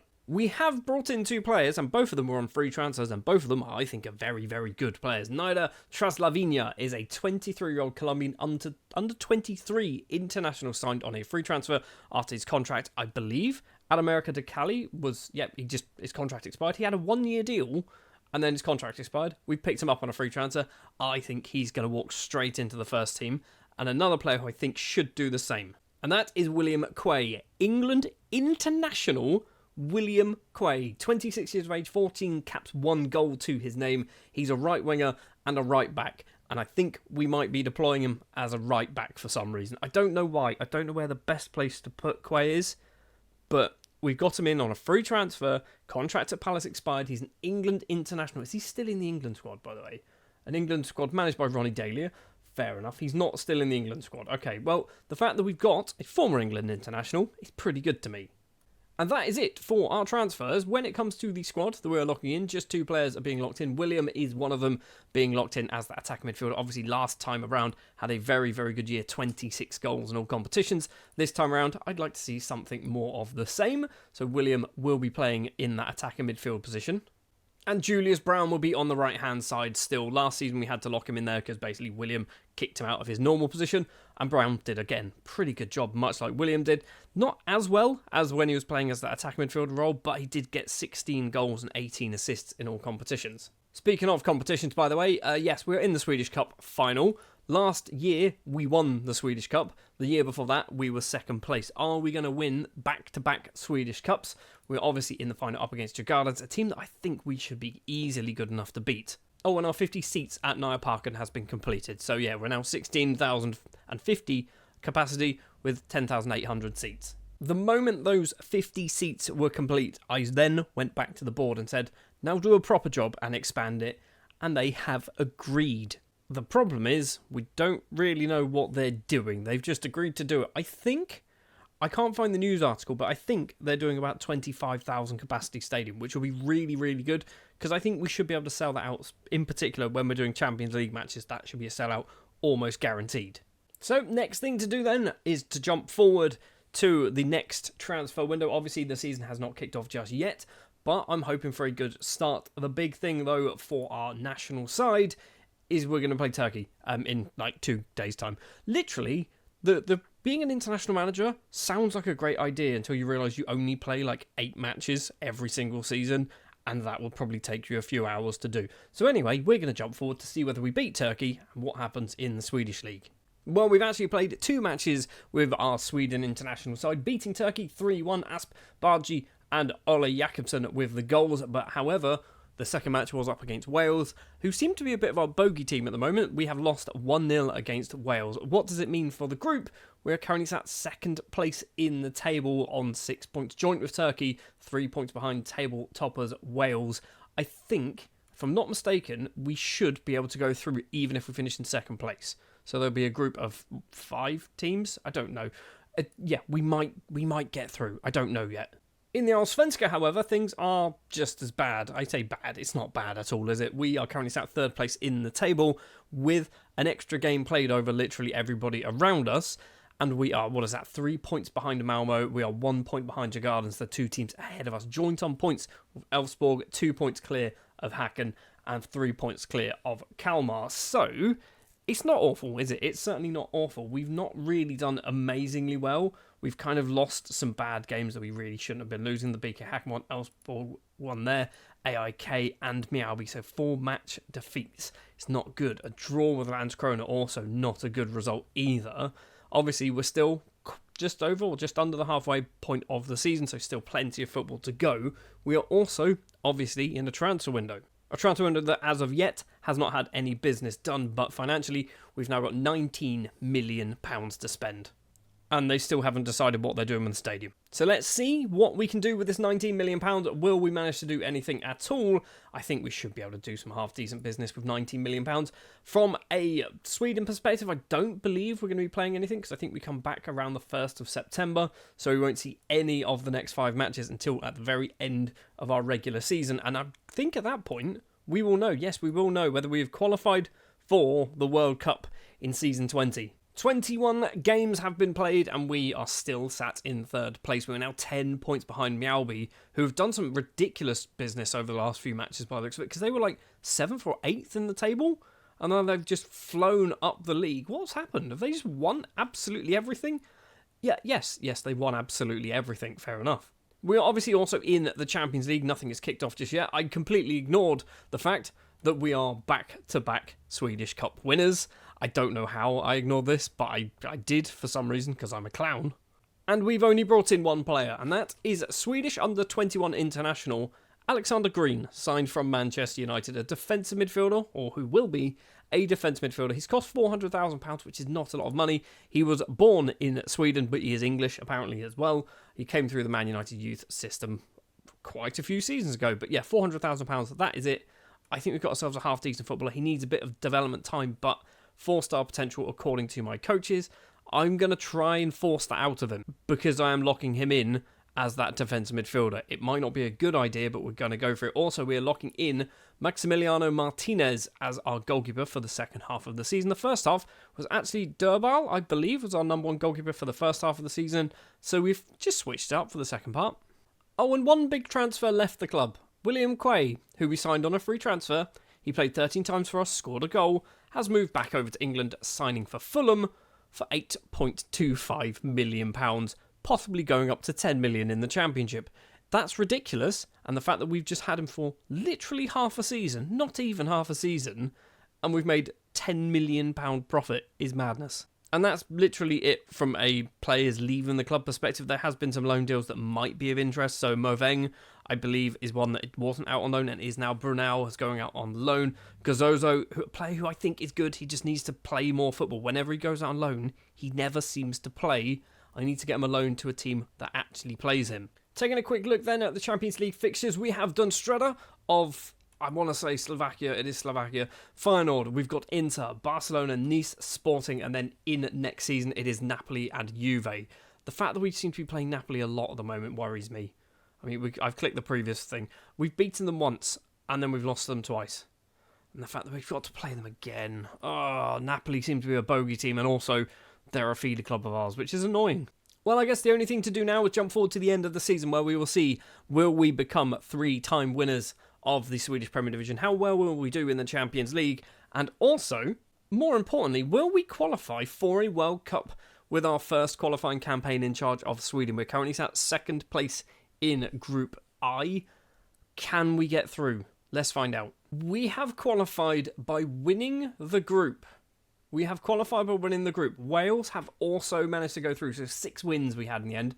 Lithuania 5-0, Wales 4-2, Hungary 4-1, Lithuania again a 4-2, 3-1 against Turkey and a 5-2 against Hungary. 2 defeats, Wales and Turkey. Just 1-0s though, so I imagine that's probably why we've managed to win the group, because when we lose, we don't lose badly at all. And there, just in case you're wondering, Wales qualified because they were the 4th best of the 10 second place sides. So I'd feel bad for like Ukraine, because they were 1 point off, but I guess this is how it works, and I'm just glad that we have qualified for our first World Cup. A World Cup, by the way, that we don't know what's going to go on until way into next season. So we're not even going to find out what happens or who's in our group or anything until probably just before the World Cup starts, I guess. From a Norrköping perspective, we are currently sat 10th place in the Champions League group, which is very good. 3 wins, Sporting, Nice and Dunstreda. Big wins as well. A draw against Inter, defeat against Barcelona and Feyenoord. Obviously, we've got Juve and Napoli still to play. A Napoli side who are up in 6th and a Juve side who are down in 20th. But the more frustrating, annoying, good, I don't quite understand. I do understand. I'm not quite sure how to classify this, because in a way this is good. Mjällby have won the league. Partially, I feel like because of our involvement. I'm saying that because Hidalgo, a player that we signed, got 10 assists for them to help them win the league. That's very good. They've qualified for the Champions League. Djurgårdens have also qualified for the Champions League. We have finished in 3rd place, qualifying for the Europa League. A Europa League that I think we could win. Hear me out. I think we could win that. We are doing pretty well when it comes to the Champions League. We are getting through to the knockout stages at the moment, so I'm happy with that. If we drop down in terms of standard and quality of competition in Europe, we should be able to go a little bit further. quarterfinals, semi-finals, maybe even a final, or maybe even winning it. So I'm kind of happy with this. I'm also happy with the fact that Mjällby actually won the league as well. Something that I did change actually for the starting lineup, by the way, for the second part of the season, is I stuck Flavio in on that right-hand side instead of Julius Brown. His contract was expiring. He didn't want to sign a new one because basically I wasn't playing him. So I went, you know what, you're good enough. Let's give you some game time on the right-hand side. I wanted to play him up front, but Nunes, he's far too good as a striker. 20 goals for us this season. He's been good every single year so far for us. Nearly 80 goals in 115 appearances. So Flavio playing on the right-hand side. William playing down the middle. He's done very well. Green, has he improved? A little bit. Maybe not quick enough. And Martinez, has he improved? He's getting there. I don't know whether you've noticed this, but I'm really struggling to find a goalkeeper that works for this Norrköping side. I say Norrköping, for any of these teams in Sweden, I'm really struggling to find a goalkeeper, which means in season 20, I'm probably going to sign 4 more goalkeepers, because that's probably what I'm going to do. Just be honest with me. That's what I'm going to do, and you know that's what I'm going to do. We do have £20 million to spend, though. Do we buy a really good goalkeeper, or do we just buy somebody cheap and hope they develop? It's option 2. It's definitely option 2. So that's going to do it then for season 19 with Norrköping. Unfortunately, we did not win the league, but we have qualified for a World Cup with our Sweden side, which means season 20, we need to try and win the league again. We need to see how well we can do in the Europa League, and we need to basically do as well as humanly possible in our first competition in charge of Sweden. Season 20 is going to be a big one in our Building a Nation save with Sweden, and that is because, as you can see there, we have qualified for the 2042 World Cup. Obviously, we don't actually know who we're playing at the moment. I think the draw is in about April time. The actual competition obviously starts in June. The hosts are, by the looks of it, Spain. So we're going to be playing probably on the mainland of Spain. As for our Norrköping side, obviously last season we did finish, not that one there. Last season we did finish in 3rd place. The league winners were our former team in Mjällby, which I'm kind of weirdly proud about as well. This season I would love to get back to winning this league, because obviously if you have a look at the past winners, we did win it 2 times in a row and then drop down to 3rd. So let's jump straight back up to 1st place. It would be absolutely lovely. We have also managed to qualify out of the Champions League, the final 2 games of the group stage. We have managed to get past, and we've finished at 17th place in the table. If you have a very quick look, we did lose 4-0 against Napoli and a 3-3 draw against Juve, so we picked up some coefficient points, and obviously that's not a good result, but Napoli we never seem to beat. I mean, technically we've beaten them once, but that was a very long time ago. Already on the 1st of February, we have done a few bits of transfer business. 3 players have left the club on permanent deals, all of them on free transfers. Christopher Diallo is the first one. He has moved over to IFK Göteborg. Bo Johansson has moved over to Brommers and Patrick Nader has moved over to Landskrona, joining the club. 3 different players totaling about £1.3 million in complete value. It is Tyrese Arana Barantes. He is the best and eldest, I guess, of the players joining the club. 27 years of age. He's cost just over £500,000 at £550,000. Yes, we didn't really want to be signing players from around Sweden and from other Swedish sides. They weren't playing him, he was transfer listed, okay? That's my defence, that's kind of my justification for allowing ourselves to do this. He's come in somewhat as a backup, maybe a regular starter if we need him. We've also gone over to ASEC Mimosas, a very good team to steal players from, and signed Luis Akasu, who is an Ivorian under-23 international. He's going to be primarily an attack midfielder once we get him trained up. He has cost £220,000. I think he's pretty good. And the other one, we've gone over to the Democratic Republic of Congo, to TP Mazembe, formerly actually on loan at Degerfors, which is quite interesting. We have signed Mohamed Tansman. He has cost £550,000. Again, a player I think is going to be good in the future. Right now, not too convinced. Probably want to loan him out for a season or 2. But looking at his mental numbers, there are some good numbers in Tansman. I've got high hopes for you. But that is it for transfers at the moment. Financially, we have got £8.5 million to spend. We are well under our wage budget. In fact, we are literally over halfway under our wage budget. We've got, I mean, the maths in my head is not working. What's that? 260,000-ish? 260,000 a week we were able to spend. And one final thing before we jump forward to the next part of the season, we are actually expanding our stadium. It's all been confirmed. We are building 8,000 more seats, 8,025 more seats to be specific, and we are going to move into 24,075 capacity Nyan Parken, which I guess it's good. The only problem is we're now playing at Bollsparen for the season. That's definitely not how that's said. Which has a 3,200 capacity and only 1,600 seats. The team who play here, none of them have leagues. It is Hagelholdens and BK Herd. Neither of them have teams. I don't know what's going to happen in the Champions League, because this is surely not up to scratch. The last match we played in the Champions League, by the way, was at Norrköping, and we're also scheduled to play against Sirius at Norrköping.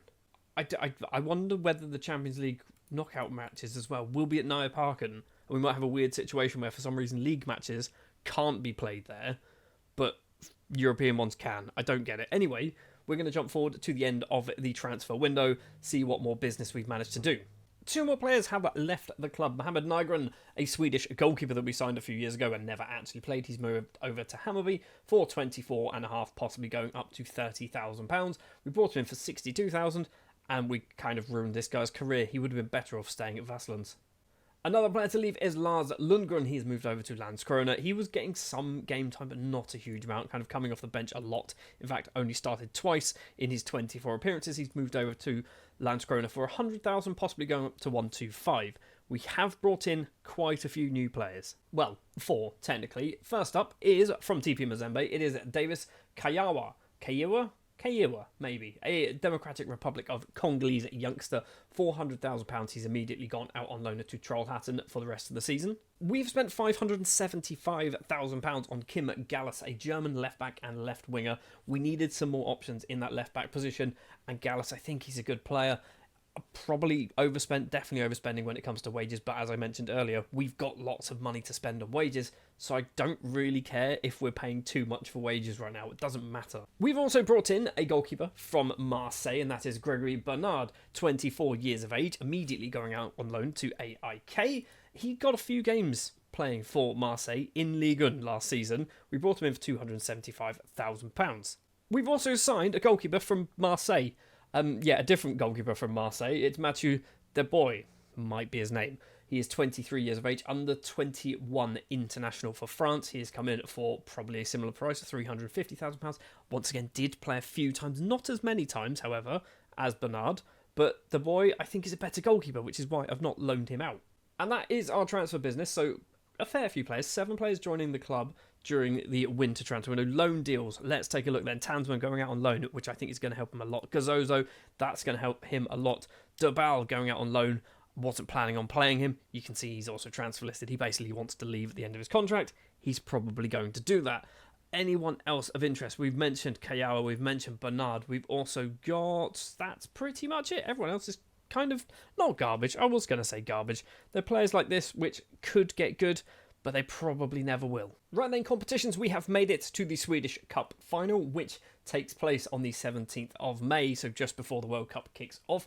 We will be playing up against Helsingborg, so we are playing the first time in a final against one of our former teams, which would be nice to see, because either way, technically, we kind of win. We don't win if Helsingborg win, but you understand what I'm saying? If Helsingborg win, we help them win that. And in the Champions League, unfortunately, we did get knocked out by Feyenoord in the knockout round. So we lost 3-1, 3-2. We lost 3-2 and we lost 1-0. It was not particularly good. And what I was mentioning earlier about Norrköping, we played the Champions League game at Norrköping, and we also played the Swedish Cup games at Norrköping, but then not the quarterfinal. I don't know, did we start the construction in March? Maybe we started the construction in March.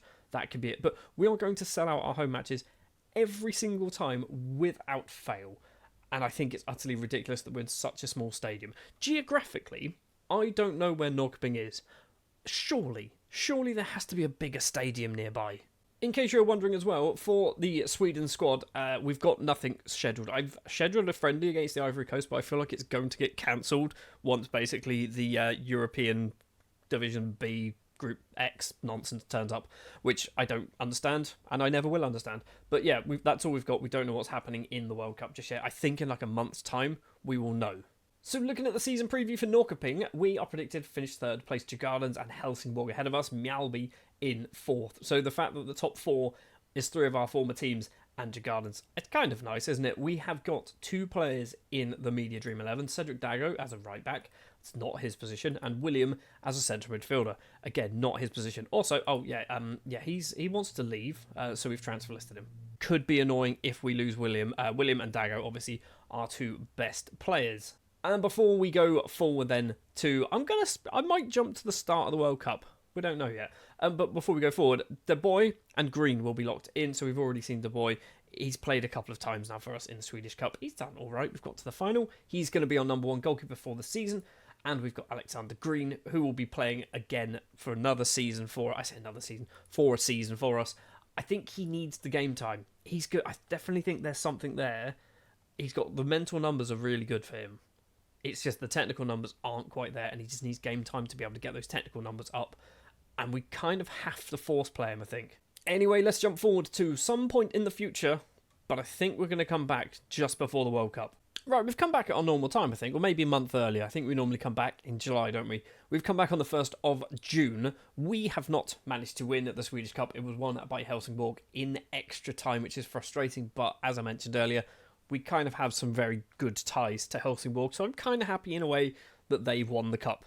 In the Swedish Premier Division, we are currently sat top of the table, 11 wins, only 1 defeat against Mjällby, who are in 2nd place. If we won that, we would be not even 9 points clear.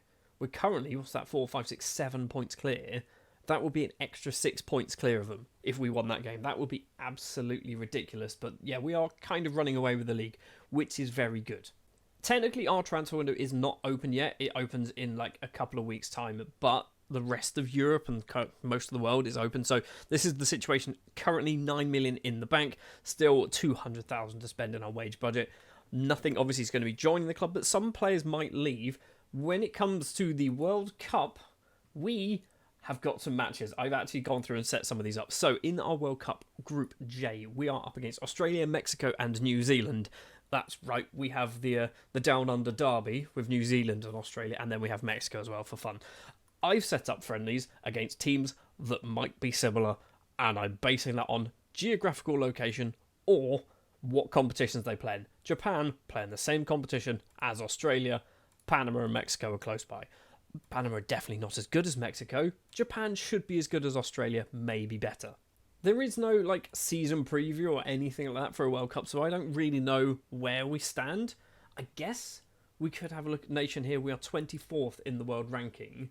We've got Mexico as 7th. Okay, so they're going to be good. We are obviously there.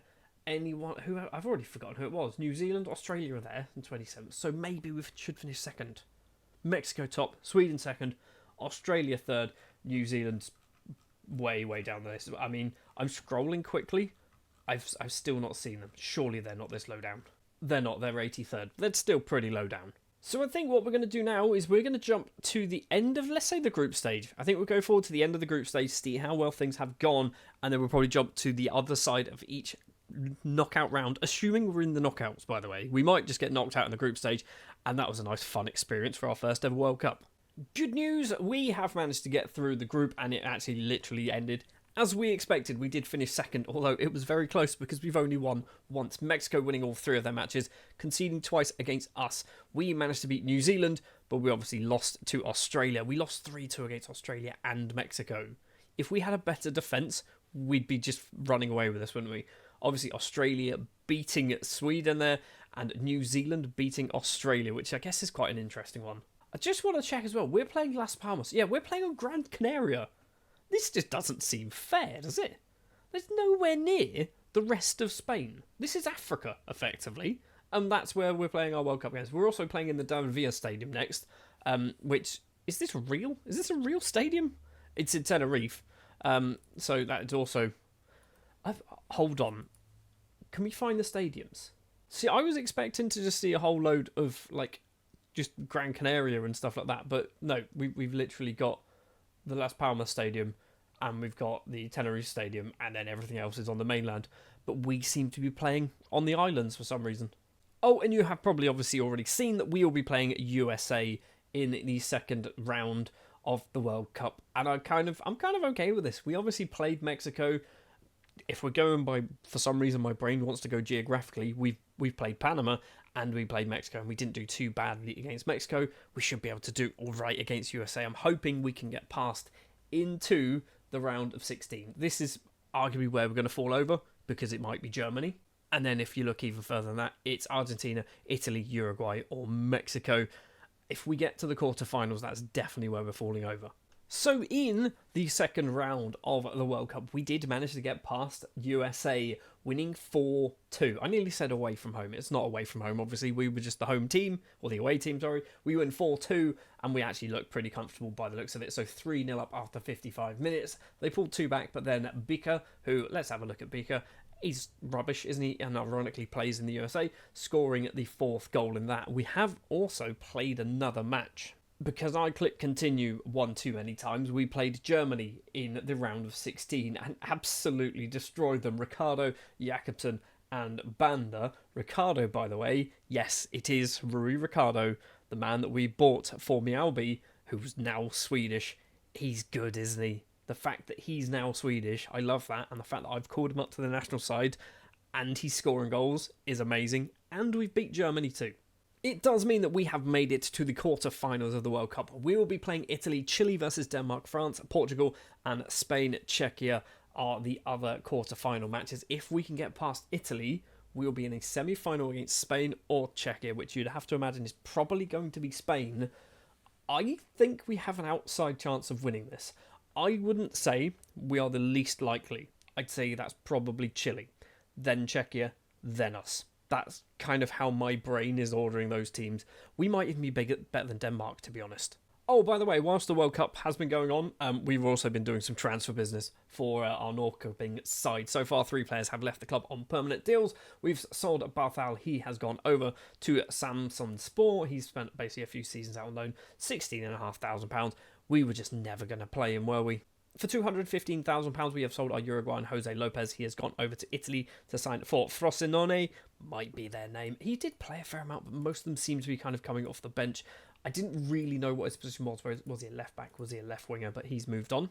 And the big one is our Jamaican international has moved over to Mexico for a whopping £1.8 million. He wasn't playing this season at all, and we've sold him for £1.8 million. I'm very happy with that. We've definitely we've outgrown him rather than he's outgrown us, but the fact that we've picked up that huge chunk of money as well just makes things that a little bit sweeter to get rid of him. And yeah, that is currently all we have done so far. We've got £11.97 million to spend in our budget. From a league perspective, we are still top of the table. I don't actually think we've played any matches because we have this weird kind of mid-season break, which actually restarts in a few days' time. We've obviously got the World Cup final to play first. Oh, and yeah, this is happening. He's leaving. He is leaving slightly earlier than we anticipated, so we are getting some cash. So jumping forward then to the 9th of July, and we have been knocked out of the World Cup. Italy were the team to do the deed, and we actually weren't particularly bad. A 1.35 XG. We didn't have a lot of possession, but we also didn't score any goals, which is basically our biggest downfall there. So we have been knocked out of the World Cup, and it means we are going to jump all the way forward to the 1st of September, where the transfer window for our Norrköping side is closed. 2 more players have left the club. Christian Nielsen, first up, leaving, signing for AFK Värnamo. He's gone for £300,000, possibly going up to £350,000. He was a player that was here when we joined, and he was good. He had a really good season that time around, but nothing about his stats said that he was good, or his attributes said that he was good. He just played well, and we've kind of gone, we don't need you anymore, let's move you on. And I mentioned earlier that William has left the club, has agreed to leave the club. He has now moved over to CEC, which I want to say is Cruzeiro, and he's gone for 3.8, possibly going to 4.6 million pounds, which is a ridiculous amount of money for a player who had 4 months left on his contract. They should have just stuck it out and waited until the end of the season. Joining the club then, 3 players in total. The big one to join is Sweden International, which might sound a bit cheeky because we're the Sweden manager. We haven't given him 73 caps, so he's definitely not our player that we've just intentionally brought into the club because we called him up to the squad. Henrik Bergman has joined on a free transfer, formerly of Helsingborg. Obviously, were we there? I think he was there. I think we did that sale, didn't we? And then his contract expired at Newcastle, and we've picked him up on a free transfer, and he's transfer listed. He's not technically transfer listed. He's not playing in the Europa League. Because basically we couldn't do enough registrations, and he missed out because I'm a clown. So yeah, we've had some teams come in to try and buy him. We almost sold him for an immediate profit of £14 million. I don't want to do that because we don't need the money. Another player to join the club is Karol Sabo? I'm not quite sure. We're going to call him Sabo. Sure, he is a Slovak right-wing international, possibly right-back as well. I've kind of brought him in actually to be a right-back. That's really realistically why I brought him to the club. He is coming on a free transfer after his contract at Napoli expired. They brought him for £25.5 million. We've got him on a free. I think he's good. I just don't think he's going to be good enough to get into our starting 11. And the final one is Mohamed Opong, a 19-year-old Ghanaian international left-back signed from Madema SC in his native Ghana. It just looks good. Looks like a good player now. Also, obviously, he's going to be hopefully better in the future. Mentally got some good numbers. Physically got some good numbers. And he's got 4.5-star potential, according to my coaches, which is always good to see as well. Along with the deals that we've already mentioned, we have loaned out a whole bunch more people. So Antonsen has gone out on loan. Cedric Matip's gone to Elfsborg on loan. Christopher Dolk, who is a youngster who I think came through a youth intake a few years ago, he's looking good. He's gone to Östersund on loan. Ralph Fondop as well, going to Djurgårdens. Right, I need to explain this one. He had interest from really big clubs. And when I say really big, you know, the usual, your PSGs. And I went, I don't think you're good enough to play for me right now, but you just want football. So I've sent him out on loan. We've brought in £175,000. I did force play him for 4 matches as well. We brought in a bit of money, and hopefully he's going to come back at the end of this season and he's going to be happy because he's played some football. And then next season, he's going to need to get locked into the starting 11 because he's ridiculously good, I think, or will be. He's good now. I just don't think he's quite good enough to get into our starting 11 on merit. Brunel has also left the club on a loan deal, and so has Romeo Sumahuro. He has gone over to AIK. A similar situation with Sumahuro. I think he's good. He's just not good enough to get into our squad at the moment. But that is our transfer window. It is closed. We've still got £12 million. We've still got, what's that, 160,000 pounds of a wage budget to spend. And I just don't see the need to spend it right now. Something I did do for no reason other than I could. I've now got a feeder club of Messina in Italy. We've got Napoli and Messina. This actually happened in February this season. I just completely forgot we did it. I also forgot that we had Napoli. I did it to expand our scouting. We already have scouting in Italy because of Napoli. I'm a clown. I'm an idiot. I know. Anyway, other things that are going on then. So, in the Swedish Premier Division, we are currently still top of the table with a game in hand. We've lost 2 more matches, Malmo and Göteborg. Göteborg actually dropped. They moved up into second place. Malmo are down in 9th. That is a bad defeat. We've also drawn with Häcken and drawn with Hammarby, but also 15 wins, including a 6-2 against Varbergs, a 7-2 against Skövde, and a 5-0 against Osters, a 5-1 as well against Elfsborg. So we are picking up some very good wins. Traslavina as well. He's doing well this season. I mean, I think he did well last season, didn't he? He did. He got 11 goals. He's got 9 so far, and there's still maybe a 10 or so matches still to play. That's good. I think Traslavina could get 15 or so goals this season. I'm happy with that. The other competition that is going on, obviously, is the Europa League. It is not kicked off just yet, but if we have a quick look at our schedule, scroll down to here, we did have to do some qualifying. We played Brann of Norway. It is Norway. We played Brann, beat them twice. We then played Trabzonspor of Turkey and absolutely destroyed them 5-0 and 5-2, which means we have put ourselves into the Europa League. And if we do this and do this, these are the matches that we have to play. So Olympiacos, Atalanta, Sparta Prague, Cluj, Genk, Lille. And then next season, or start of season 21, we have Nice and Slovako. So, I'm hopeful that we'll go through this with ease. I think Atalanta and Lille might cause us a bit of problems, maybe Genk, but arguably it's Atalanta and Lille, the 2 big boys there, and we should be good enough to just get past all of them. One final thing before we move to the end of the season, coefficients is not looking good. We have dropped down to 10th place at the moment. Obviously, the season has just started, but we have dropped down to 10th, which means qualification places. We only get 1 team directly into the Champions League, and the other team now has to go through a couple of qualifying rounds. It's not great. We want to be 7th and up. Obviously, we want to be 4th and up because that's where the big money is, but I feel like we are going to just struggle because basically we are the only team really who's kind of getting involved. I say we're the only team. Obviously, we're not winning the league every season. And because we're not winning the league every season, we need to rely on other teams getting into Europe and doing well. And they're not doing particularly well. We're not doing particularly well either. So I kind of have to take a bit of responsibility for that. But I want Mjällby to... Who have they got in the Champions League? Are they going to be playing some tough teams? Bruges, Ajax, Bayern, Man City Young Boys and Marseille. They should win 4 of those. Probably not those 2. Anyway, let's jump forward then to the end of the season. See whether we can pick up another championship trophy in Sweden with this Norrköping side. Yes, we can. We have won the league at 71 points, so a good 12 points clear of Mjällby in second place. Helsingborg down in 9th. That's not good, is it? Helsingborg down in 9th, but we have won the league, so 3-time champions in the last 4 seasons with this Norrköping side. I'm happy. It's going well. I'm perfectly okay with that. And in fact, every time we win the league, Mjällby comes second. Fully aware this is a very long video right now because of the stupid World Cup, but Nunes is our top goal scorer with 31 goals, but he is unhappy and wants to leave, which is frustrating because he's been a mainstay in our squad for the last few seasons. He's nearly scored 100 goals for us, 100 league goals. Traslavina gets 19 and 16 assists. Julius Brown gets 16, 14 assists. Emil Fotso gets 14 goals as well. That's good. I assume he's been coming off the bench for Nunes. Tansman, you'll see, is locked in. Basically, once William left, I recalled him from AIK and locked him into that position because we don't really have anyone else who can do it well. And I see the potential in Tansman, so he actually started a lot of football. He did okay, getting 6 goals.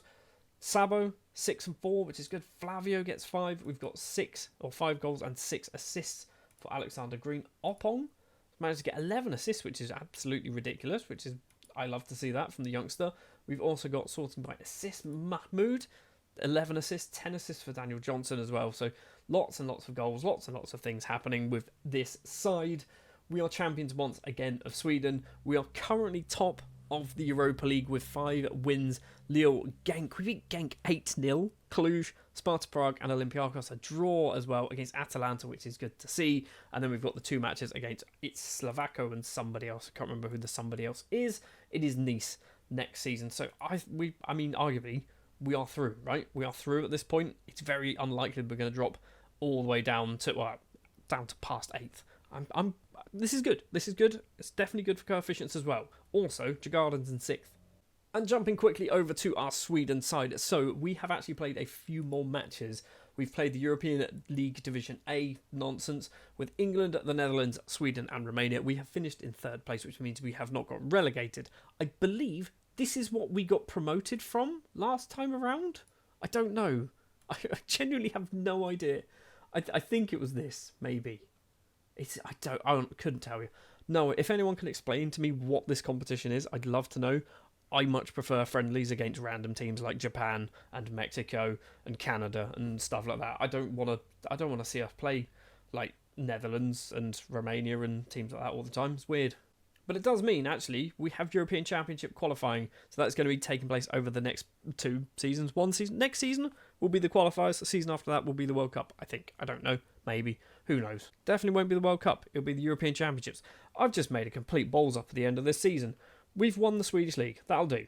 In Season 21 of our Building a Nation save with Sweden, we're obviously in charge of Sweden, and we have the Euros qualifiers this time around. So we're not going to win anything, but we should, looking at our opposition, we should be easily getting through this group. We should win it, or maybe be second. Basically, it's going to be Sweden and Poland, and then Armenia, Faroe Islands and Luxembourg are going to finish 3rd, 4th and 5th. They can fight amongst themselves. As for our Norrköping side, last season we did win the league for a 3rd time in 4 seasons.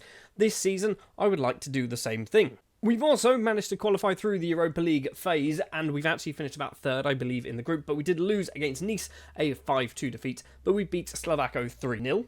And there you can see we did actually finish 3rd place. Brighton and Leipzig, the only teams ahead of us. So that is a huge amount of coefficient points for our Sweden nation. Also, Djurgården's getting through. Also, 5 wins for Djurgårdens. We've got Helsingborg getting into the playoffs with 4 wins as well. If we jump up to the Champions League, this is where things haven't gone so well. Mjällby managed to get 2 wins against Marseille and Young Boys. Draws against Man City and Ajax is pretty impressive, but then losing against Man United, Real Madrid, Bayern and Club Bruges. Club Bruges is not a good one to be losing that one.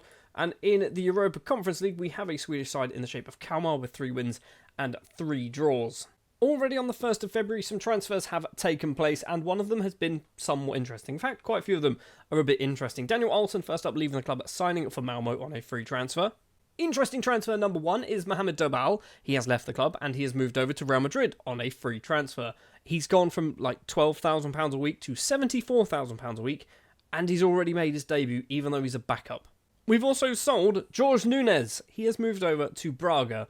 This might have been a mistake, but he wanted to leave because he wanted to get into the Portuguese squad. He wasn't ever going to become Swedish, and we've sold him for £5 million, possibly going up to £6.25 million. And we have sold Keimo Gashi to BK Häcken. More importantly, in fact, we haven't sold Gashi to BK Häcken.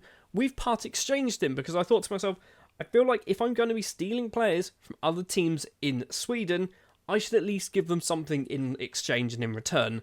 And I think Gashi is a very good player. He's not really playing for us. He's going to be a very good player for Häcken, and this is a good thing. We've also brought in their best striker, and he's only 18. Samuel Doumbia has been brought in as part of this exchange deal. 18 years of age, 6 caps for the Ivory Coast with 2 goals. He's not actually scored for BK Häcken in 15 league games, and we've brought him in for £1.6 million plus Gashi. And I know it's early days, but we are already locking in Doumbia to be our lead striker for the season. He's already 2.5 star current ability. We don't really have anyone else to challenge him. We've got Fotso, which if we have a look at Fotso, he's good, but he's only got 10 finishing, whereas Doumbia has 16. I feel like at 18 years of age, Doumbia could become a world-class footballer in the next 10 or so seasons. Obviously, transfer window still open, has literally just opened up for us. We've got £15.5 million to spend. We've got around £170,000 of a wage budget to spend. One season, at some point, we are just going to throw money at things because I'm going to see that and it's burning a hole in my pocket right now already. And I don't think there's anything else to talk about for sort of facilities and stuff. I do keep asking, by the way, for training and youth facilities. They're good. The youth facilities, they keep rejecting. They don't want to do it for some reason. I don't know why. Everything else is top notch. The youth facilities, they're like, nah, don't worry about it, guys. Don't worry about getting the best youth players. They're kind of missing the point. And it does make me wonder, do we need to leave Norrköping and go to another team who want to invest in youth? I feel like we're far too late. Maybe Norrköping was not the team to go to because their board does not care about youth development. Maybe we should have gone to somebody who actually did. Anyway, obviously we have got 3 competitions this season. We've got the Europa League to finish off, and then the Champions League to begin. We've got the Swedish Cup, and obviously the Allsvenska, the Swedish Premier Division. We will be playing all of the Swedish Cup, bar the final, I assume, in between this bit and the end of the transfer window. So let's jump forward to see how well things have gone. Have we made it to the Swedish Cup final? And also, we will probably be playing, actually, a Europa League match or 2. In fact, I think we will be playing those ones there.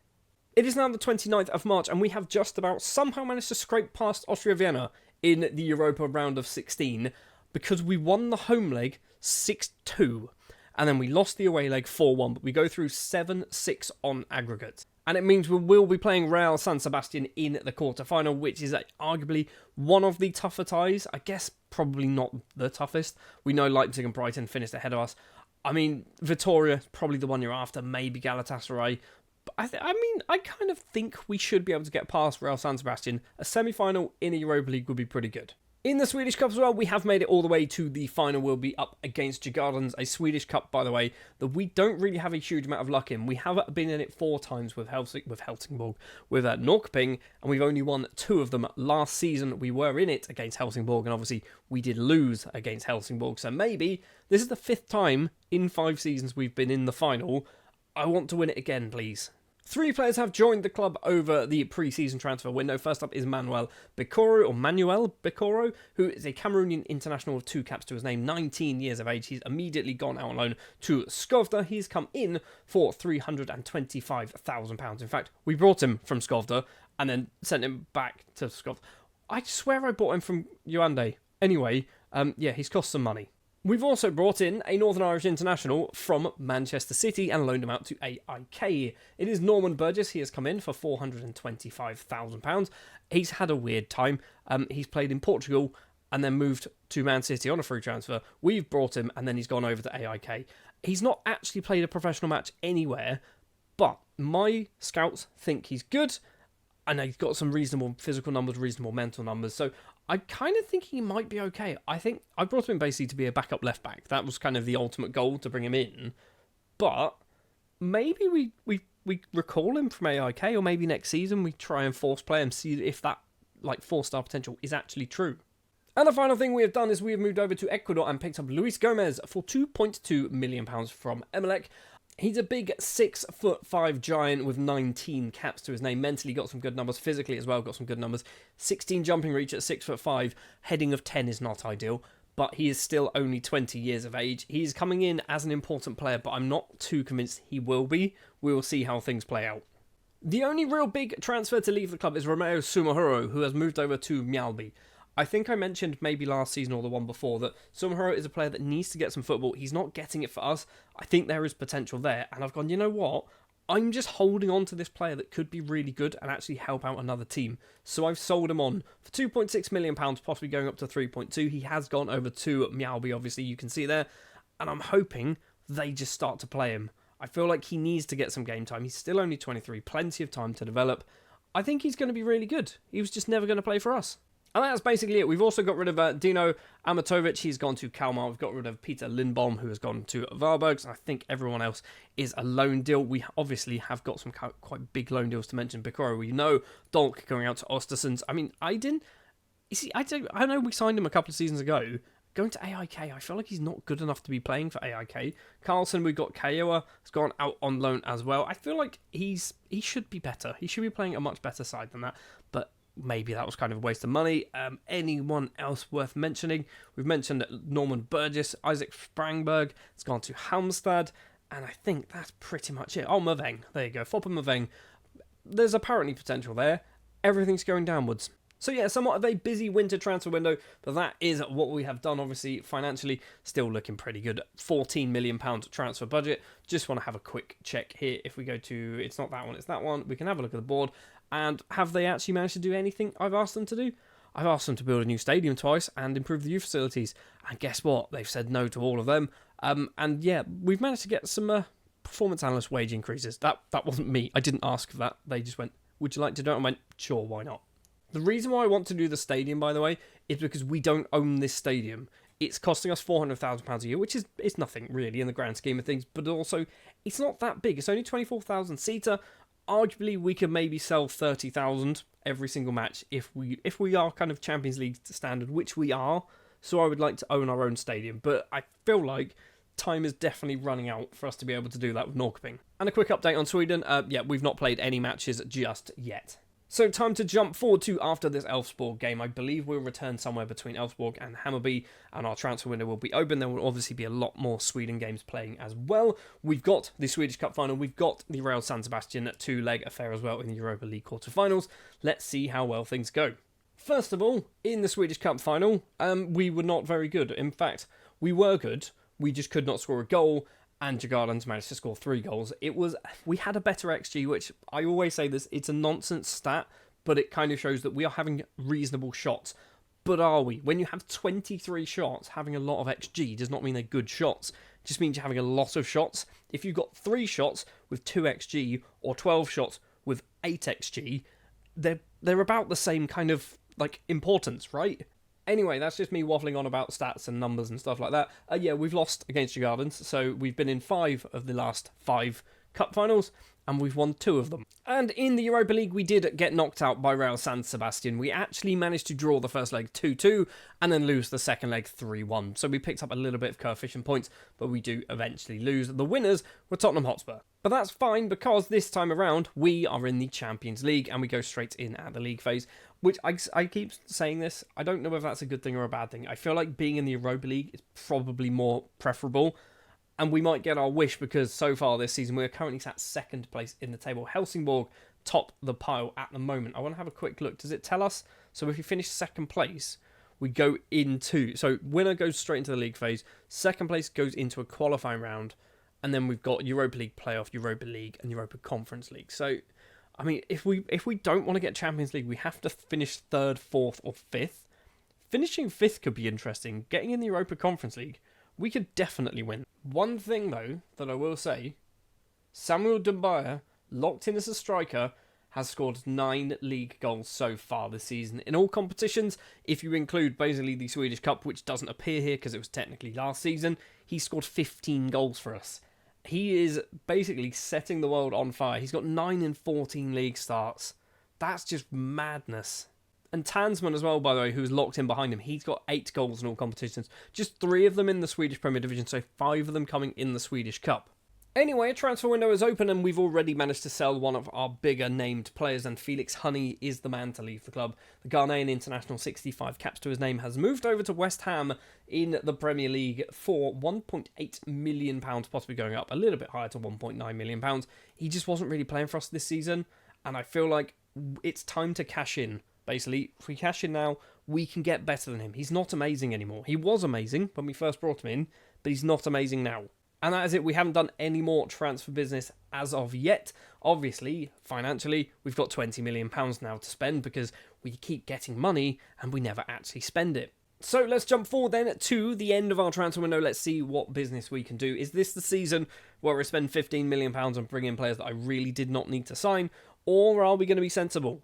We have brought in 5 new players into the club, and we've also smashed our record transfer with a £4.5 million signing, but we will get to that in a minute. We've also got rid of a few fringe players, but more importantly, with these fringe players, we have kept them in Sweden. Cedric Matip, first up, stays in Sweden, moves over to Hammarby for £51,000. Mayor Mahmoud has moved over to BK Häcken for £500,000. He was actually out of contract at the end of this season, so the fact they've paid that money now is quite impressive.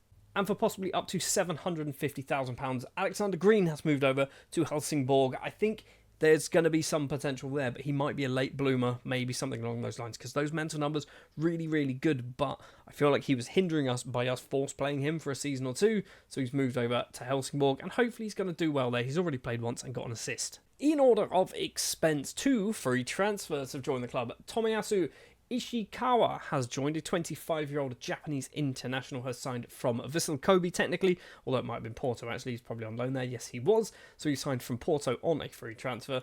Definitely kind of a bit more of a squad player, but also I kind of went, he's Japanese, you'd sometimes get a bit of like the revenue from signing a Japanese footballer. We didn't get it, even though he's got 9 caps. The other free transfer was Alexander Popov, a 23-year-old Ukrainian international with 5 caps. 5 caps, 5 goals to his name after 27 caps, formerly of Shakhtar Donetsk. Once again, free transfer. He probably should be playing first-team football, but we're not going to do it because obviously Dumbaya is going to be our number 1 striker. For £1.5 million, we have signed from Olympia in Slovenia, Zan Rosman, a 19-year-old Slovenian centre-back, 11 caps to his name, definitely one for the future, but also good enough to play now. He is a centre-back by trade, but can also play as a right-back if we really need him to. I think centre-back's probably his position. He's 6 foot, and he can't, I say he can't run. He can run, but he can't do things like crossing and dribbling and stuff like that, so maybe a full-back, not necessarily what we need him for, but a centre-back, definitely good enough for us.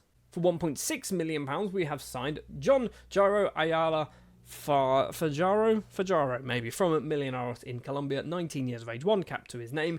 Bit more of a squad player, this one, even though his contract says important player. He's not, let's be honest, he's not an important player, he's a squad player. I think he could be good. Apparently he's 3.5-star current ability, 5-star potential, 19 years old, plenty of time to develop, definitely one for the future, but also could do a job now. And for £4.5 million, Rafael Galvantino is a Portuguese under-21 international, 23 years old at the moment, no full caps, signed from Juve for £4.5 million, and he's good, right? Physically, he is tip-top condition. Mentally, got some very good numbers, lots of 15s. If they just jumped up by 1 point, that would look ridiculous, because he's on 15s in decisions, determination, positioning, and work rate. If they all went up by 1 point, that would look really, really good. Technically, not amazing, but he's got some technique, he's got some tackling, he's got some passing, he's got some marking, he's got some numbers. I believe that's the role we play. He's got some reasonable numbers for what we actually need him to do. Obviously, we've done some loan deals as well. Gazozo going out on loan to Varbergs. Anything else really of interest? Martinez, obviously, is quite an important one, going out on loan to AIK. But that is it. That's all we've done. I say all we've done. We spent 12.25. We've brought in £11.25 million. Lots of money has been changing hands in the last couple of seasons with our Norrköping side. In fact, for the last 3 seasons, we have brought in nearly £10 million or more. And with all that transfer business as well, our finances are still fine. Nothing's really a problem at all.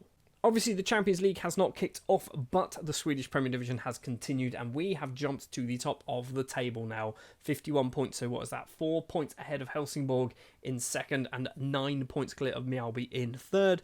Our 3 teams that we've managed in this Building a Nation save right at the top of the Swedish Premier Division, which is nice to see. And Dumbaya now is on 17 league goals in 22 starts. It looks like a very sensible bit of money there. Just want to check as well, Gashi is playing for them. Not as often as I thought he would, but he's getting some game time, which is good. Oh, speaking of hacking as well, they've loaned Bertelsen as well. He's not playing for them, apparently. Coming off the bench 3 times.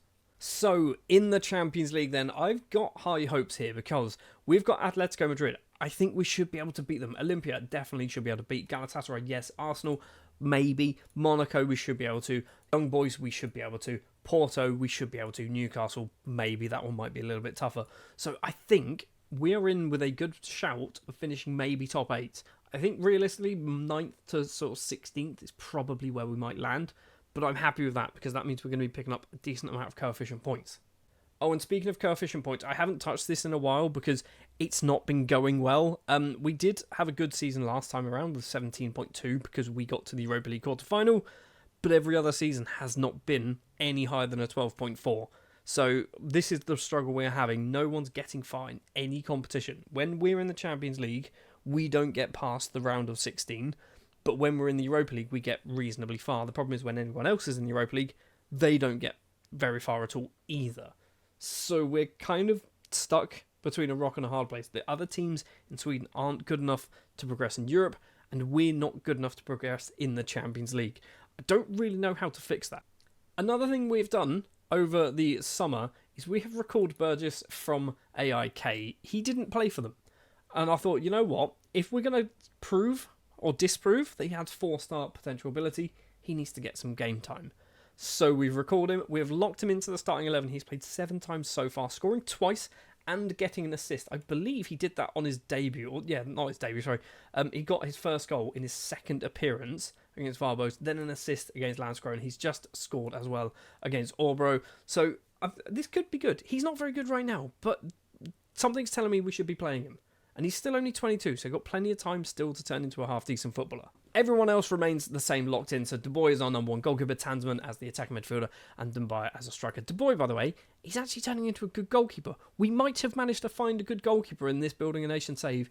It's taken 21 seasons to do it. Oh, and I know we've not really talked about the Sweden side so far this season because basically we're just during the qualifiers. We are currently top of the group, 3 wins out of 3. We've basically won everything, haven't we? Faroe Islands 3-2, Luxembourg 1-0, and an Armenia 6-0 victory. I said it would be us and Poland at the top. So far, it is us and Poland at the top. Luxembourg chasing Poland pretty heavily because of the draw that they had. But realistically, what's going to happen is Poland will beat them in the next match that they play, and it will be Sweden and Poland going through. So next season, we should be in the European Championships. Let's jump forward and find out whether that's true, and also, let's see whether we can win at the Allsvenska once again. It is true. We have managed to qualify for the Euros. We have won the group. 7 wins, 1 defeat. We lost against Poland on the final game. We lost 4-0. We won the other 7, so 4-0 against Faroes, 4-0 against Luxembourg, 5-0 against Armenia, and a 5-0 against Poland as well. So we have picked up some very, very good results there. It does mean we are now in the Euros, which obviously does not start until the 10th of June next season, but we'll find out who we're going to be playing in the Euros next time around. And when it comes to Norrköping, the Champions League's not going well. We've beat Young Boys and Olympia 7-0 and 4-1. Looks good on paper. We've drawn from Atletico Madrid. I kind of expect we might be able to get something against those. Problem is, we have lost against Monaco, Arsenal and Galatasaray. The Galatasaray one hurts. Monaco and Arsenal, kind of, I thought we maybe might lose those ones. Galatasaray, we should not be losing that kind of game. It does mean in our final 2 matches of this Champions League, we need to win them. Or at least we need to win one, draw one, probably against Porto and Newcastle. A Porto side who are in 17th. A Newcastle side who are down in 27th. Newcastle maybe not as good as I thought they were. Oh, but somebody who is as good as I thought we were is our Norrköping side. We have won the league, and not only have we won the league, we have absolutely smashed the league.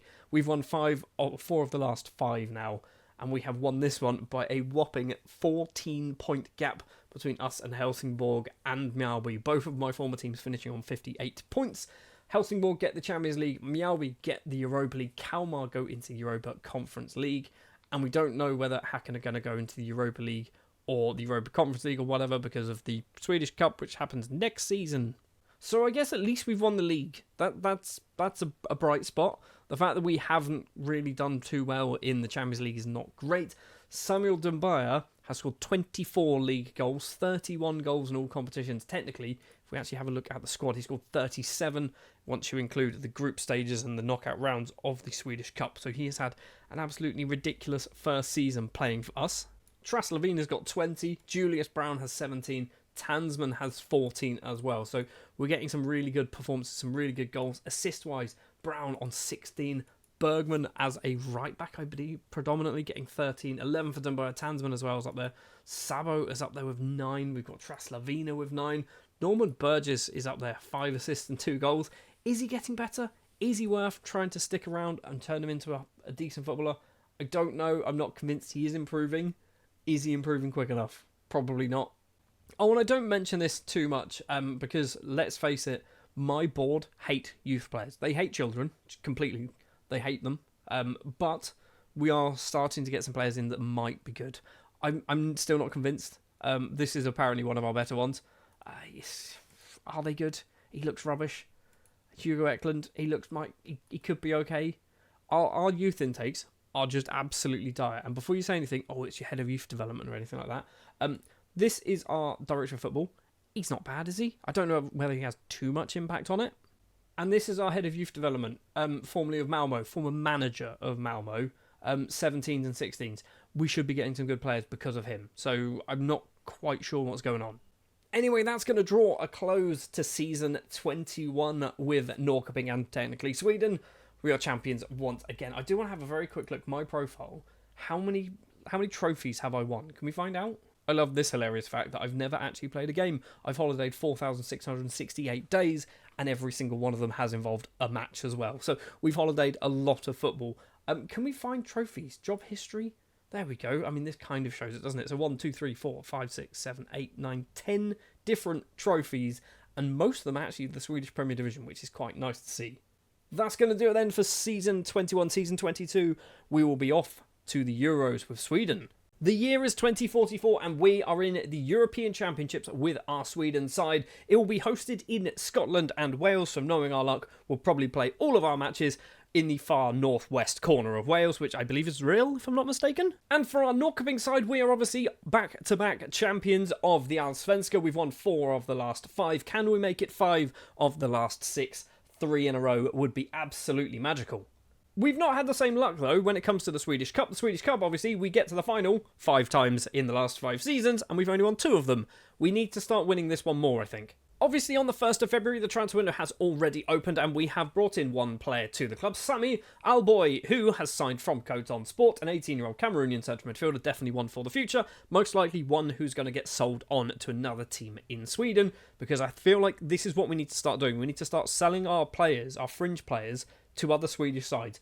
It has taken me 22 seasons to work this one out, that we are maybe hoarding players that could be beneficial to other Swedish sides. I've been loaning them out, but not been selling them. 3 players have also left the club. Olle Jonsson has moved over to Landskrona on a free transfer after his contract expired. And Jonas Andersson has moved over to Mjällby after his contract expired on a free transfer.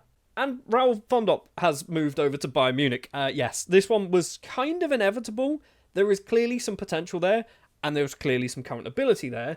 Ralf Fondop moves to Bayern Munich for 23.5 million, or 23 million, possibly rising to 25.5 million pounds. And I just want to show you as well, we are getting 50% of the next transfer fee if he ever leaves. If he leaves for like 100 million pounds, which for his quality, he arguably could, he's only 21, we're getting half of that. Not half of the profit, half of the 100 million pounds. So I kind of hope that he does not necessarily flop at Bayern. In fact, I hope he does well at Bayern and then moves over to like a Real Madrid or a Barcelona for a huge sum of money. That would be amazing. Not that we need the money, by the way. We do have £25 million to spend this season, nearly £26 million. We've got about £40,000 of our wage budget as well if we want to be spending that. But looking at our squad planner, I don't really know where we should be spending that. I mean, when we go by star ratings, maybe a new centre-back, maybe a new goalkeeper, maybe a new defensive midfielder. But I think we've kind of got players who can do those jobs. I am obviously going to look to spend some of that money, maybe not all of that money, because it is quite a lot of money to try and spend, but we will see how we can go. Oh, and finally, in the Champions League, we have managed to get out of the groups. We have finished in 19th place with 3 wins against Newcastle, Young Boys and Olympia, 2 draws against Porto and Atletico Madrid, and then 3 defeats against Monaco, Arsenal, and the disappointing one against Galatasaray, although Galatasaray did finish above us. And as of yet, we have not drawn our opponents for the playoff round, but I suspect it's probably going to be somebody really good, and we're just going to lose at this stage, which is starting to worry me, okay? I'm wondering whether we need to do a change in formation, and we need to get ourselves somewhat of a little bit of a cheat formation. It is a cheat, but it's in the game. So is it technically a cheat if it's in the game? I think next season we might do it. This one will stick with what we know for now. So let's jump forward then to the other side of the transfer window, the Swedish Cup. Basically, most of that will be played. Obviously, the transfer window will be closed, and we'll probably be knocked out of the Champions League. 3 more players have left the club on permanent deals. Isaac Sprangberg is the first one moving over to Bromos Poshkana. This is kind of what I was saying earlier about I think we're hoarding too many players. This is one of those players that we're just hoarding him. He's 25 years old now. We don't need him. Let's move him on to somebody else. And they might actually play him and develop him into a much better footballer and actually get the use out of him. He's gone for £41,500 as well, so a massive loss on him. Maximiliano Martinez is another player to move on. Our number 1 goalkeeper for a brief period, I believe, and then we kind of replaced him almost immediately. He has moved over to Helsingborg for £57,000, possibly going up to £72,000. Again, another player that we weren't playing him. Let's give him to somebody else in Sweden, and luckily he has done that. Give him to someone else in Sweden, and hopefully they can get the use out of him. Also, he is Swedish. Do we call him up to the Sweden squad in time for the Euros? I'm going to say no, because I feel like we got a better number 1 goalkeeper in Sweden, but it's a possibility. And the final one didn't manage to stay in Sweden. I tried so desperately to do so, but he didn't manage to. Tormod Berthelsson has moved over to Torino, and he has gone for £650,000 and has actually started off really well. It might even go up to 275, so even better. And joining the club, we brought in 2 players for a total of £285,000. Paolo Vanni is the first up. He is a 19-year-old Italian goalkeeper who's been brought in from Blunieri, or Inter Milan, and he has gone immediately out on loan to Orbro on a loan deal to the end of the season. He's come in for £105,000, and we're getting £11,000 already back from this loan deal. So he is obviously most definitely one for the future. The fact that his value is 2.3 to £3.6 million shows me that there is a bit of potential there. And for £180,000, we have signed South African international Offensi Malangu, that's probably what that is. He's come in to be a squad player because we don't have a huge amount of fullbacks at the moment, so we've just spent a bit of money, £180,000. He's not going to play a huge amount of football for us. There has also been a huge amount of loan deals, as you would expect, but these are now getting kind of important, and some of them are actually good players now, like Gazozo going out on loan. We've also got Antonsson going out on loan, a good young Swedish footballer. Vlad Marason, he's looking pretty good as well. We've got Vanni, we've mentioned. Norman Burgess, he's gone out on loan to Hammarby to hopefully get a bit more game time. We've got Kayewa, who's starting to get a bit better, I think. He's going out on loan as well. Pavlov, who's rubbish. I brought him in because he's from Kazakhstan. He's gone out on loan. Dulk as well, starting to get good. He's going to get some football. Anyone else of interest? I think Tacchini, maybe? No, not Tacchini. Foppa Maveng, another one. He needs some game time. Hopefully he's going to get a lot playing for Skovda. And we've got 2 players actually going to Göteborg. So, Carlson, he's gone on loan to Göteborg. We've also got Eriksson going on loan to Göteborg. And then Ali Pearson, is he good? He looks alright, doesn't he, for a 17-year-old? He's gone out on loan. And Alboy, who we signed in the basically in the pre-season transfer window, he's already gone out on loan as well. So lots and lots of players leaving the club, which is why we kind of need to do a bit more strengthening in our fullback positions. If I sort by what we're training them as, you can see we've got 1 right back who is unhappy and is definitely leaving the club at the end of the season. And we've got 1 left back called Mohamed Apong, who, whilst he is very good, he's our 1 left back, so if he gets injured, we're kind of screwed there. You can also see tactically, we are not locking in anybody for this season because basically, I've got to a point where I think our best 11 is probably the players that we'd lock in anyway. So the boy we would lock in Dumbaya up front as well. So I think this is fine. I'm okay with this. It means if we're not locking in players like Dumbaya, when he gets tired, he'll get dropped rather than what we normally do where he'll just get force played week on week until he's just absolutely shattered and his legs just fall off. Things to mention then, we have made it to the Swedish Cup final once again, this time up against Mjällby. So I would like to be able to beat Mjällby, that would be nice. And then we can pick up our 3rd trophy. I say third trophy, it will be our 3rd Swedish Cup with Norrköping. In the Champions League, we did get knocked out by Inter Milan. We actually lost both matches 2-0. So yeah, we are not getting very far in the Champions League at all. This is why I'm considering changing the tactic to something a little bit more broken, shall we say. but we're not going to do that this season. Maybe next season might be the one we go for. And for our Sweden side, by the way, we have not entered this just yet. We are going to jump forward. We're going to see what happens when we play. We've got basically the Swedish Cup final and a whole bunch of league games to play. And I think we'll come back just in time for the Euros to be drawn. Maybe. It is the 10th of June at midnight and the Euros have been drawn and we are in a very difficult group. If we have a quick look and make it easier to see, we're in Group F with Croatia, Germany and the Netherlands. We are easily the worst team out of those four, which means I suspect we're probably going to finish bottom. I think that's kind of okay. We're still in a phase of developing this Sweden side, so the fact that we're not going to be beating Croatia, Germany and Netherlands, I think that should be fine. Although if we do finish bottom, we might get sacked. Maybe. We shouldn't get sacked. We're doing all right. Feedback is a C+. Feedback is a C+. Oh, this...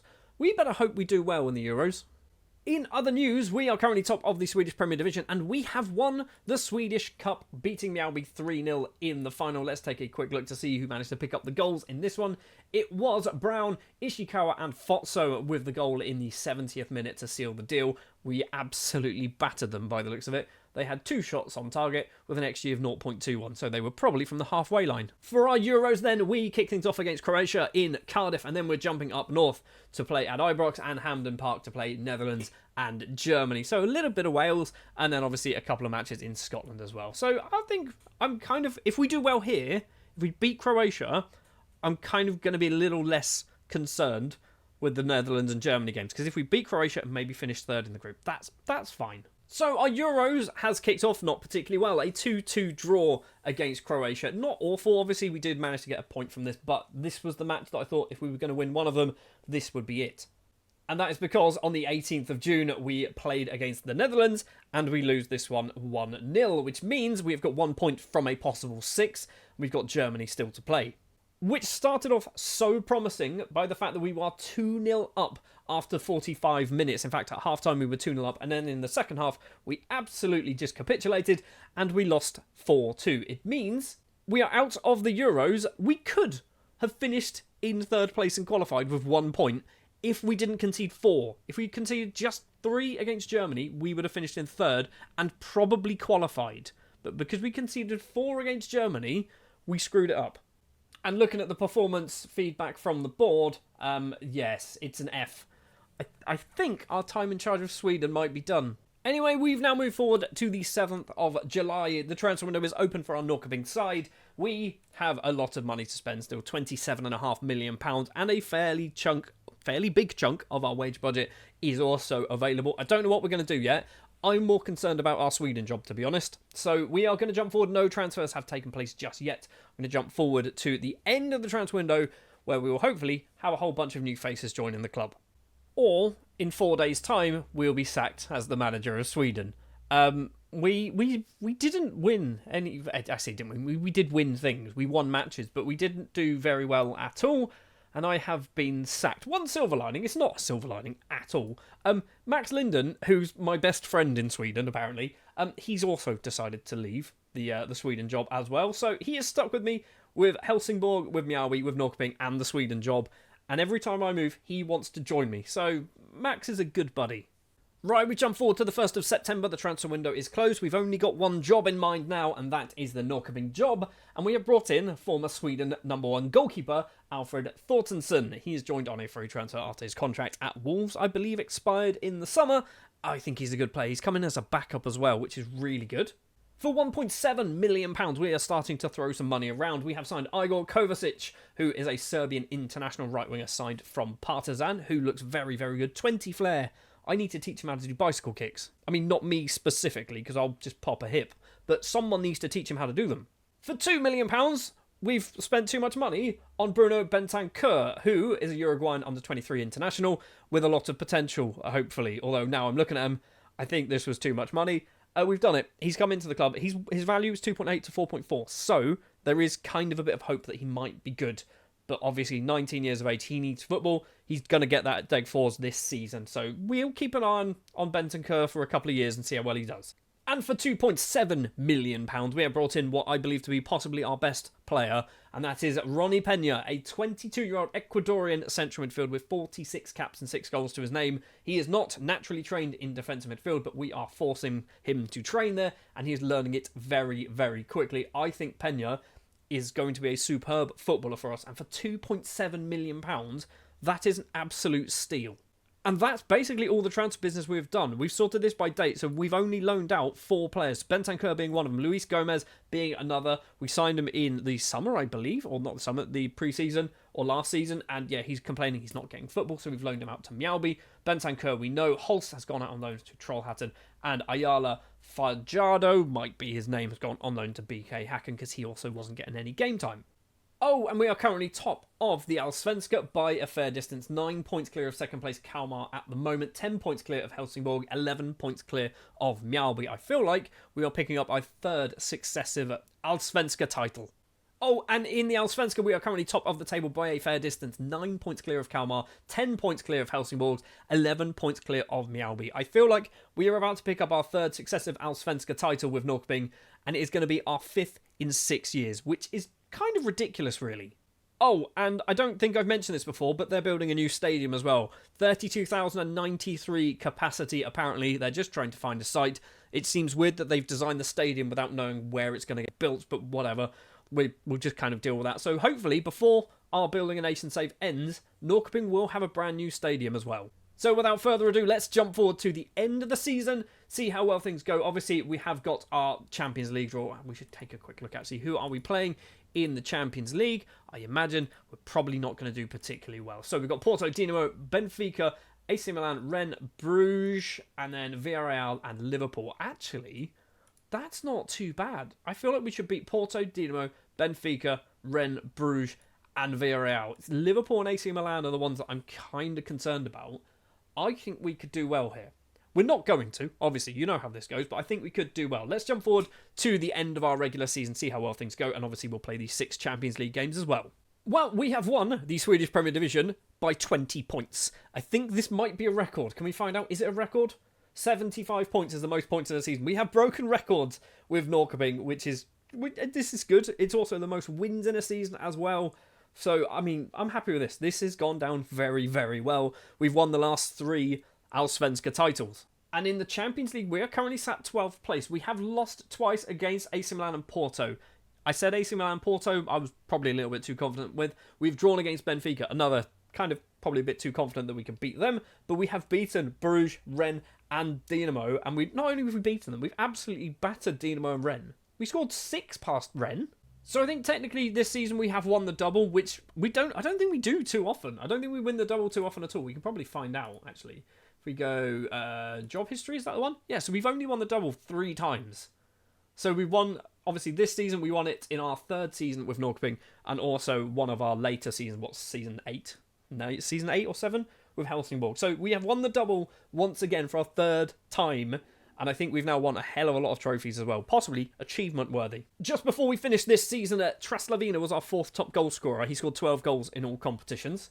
Julius Brown was next with 16 goals in all competitions.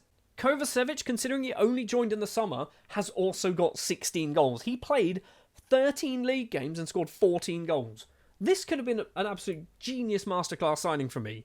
An average rating of 7.95. But as expected, our top goal scorer for the season was Samuel Dumbaya. 24 goals so far in this calendar season, but it's actually 27 once you include the Swedish Cup. We can have a quick look at the assists as well. So Brown, Oppong and Traslavina. There's Oppong, just in case you were wondering. And I want to have a quick look at our best players. Dumbaya, Oppong, Pena. Has he got better? Probably not. He's not been here long enough. Kovacic, Brown, Mavondo. Mavondo, I think, is turning into a half-decent footballer as well. Sabo's, he's still playing alright. He's playing probably primarily as a right back now, I believe. And then Zan Rosman, who I did lock in for the second part of the season.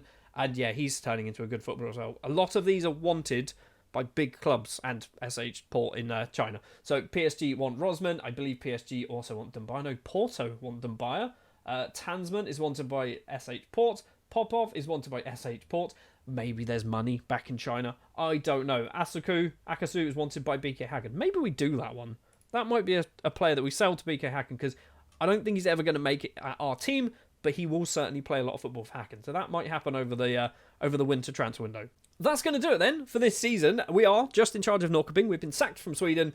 We have not done well in the Euros, but we have won the double with Norrköping. We've won the Swedish Cup and the Allsvenska.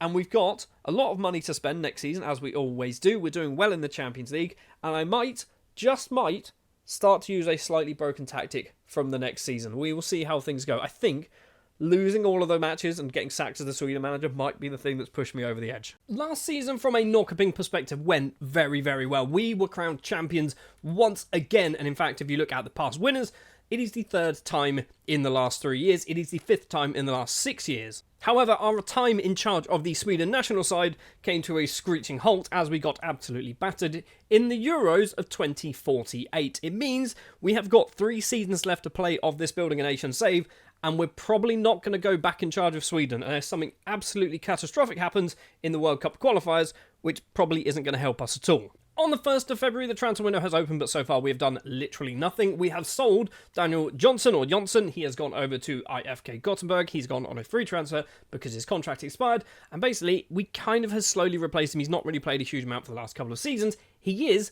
one of Norrköping's own, though. He did come through our youth intake a very long time ago. Obviously, we weren't here at the club at that point. And we do have a transfer budget of about £9 million to spend, which sounds like quite a lot of money. I'm trying to work out what this big spike in expenses is. I can only assume it is ground maintenance, but I don't know what that really means.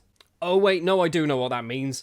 That means that our new stadium has now had its own land kind of designated. It is starting construction, and we will be playing at the IFK Norrköping Stadium. Obviously, it's going to take 2 full seasons to get there, but it is starting to be built. And the good news is we are staying at Nyaparken, which means we don't have to spend 2 seasons playing at Bollsparalen. That's probably not how that's said at all. Obviously, we have played 2 more Champions League group stage games, and we have finished 16th place in the group, which is looking actually pretty nice indeed. We've beaten Villarreal, Club Brugge, Rennes, and Dinamo. We have drawn with Benfica, and we have lost against Liverpool, AC Milan, and FC Porto. But it does mean that we are currently we have gone through to the playoff round. A playoff round, by the way, that we should be able to win because it is up against Red Star of Serbia, a team that are definitely probably one of the smaller sides left in the Champions League. So I kind of fancy our chances to get through that round. The other thing that we are doing this season is we are using a broken tactic. Basically, losing the Sweden job and getting battered in the Euros has broken me mentally. Not physically, I'm already broken physically, but we are going to be using this tactic here. I'm going to put the link in the description if you would like to download it for yourself, and we're going to see how well it does for probably 1 season. I don't think we're going to go too mad and play this tactic until the end of time. I just want to give it a try to see if it makes a huge amount of difference. Anyway, we are going to go forward to play, basically, the Swedish Cup, the Champions League knockout rounds for the most part. I believe possibly the knockout playoff round, and then the round of 16 might get played before we return for the end of the transfer window. Like I said, we've got about £9 million to spend. Let's see what we can do. Not a lot, and by not a lot, we have brought in 1 player on a loan deal, and that is all we've done. Jonathan Bjorklund has left the club. He has signed for Hammarby Reserves. He has gone for £26,000. Sebastian Antonsen has left the club. He's moved over to BK Häcken for £1 million. He is part of this kind of new thinking that I've got for Building a Nation, with literally like 5 seasons left to go, that if they're not really playing huge amounts of football for us to sell them, just get them out of the club. I don't see a massive future for Antonsen. Let's get him some game time and hopefully he can turn into a better footballer, basically playing for somebody else.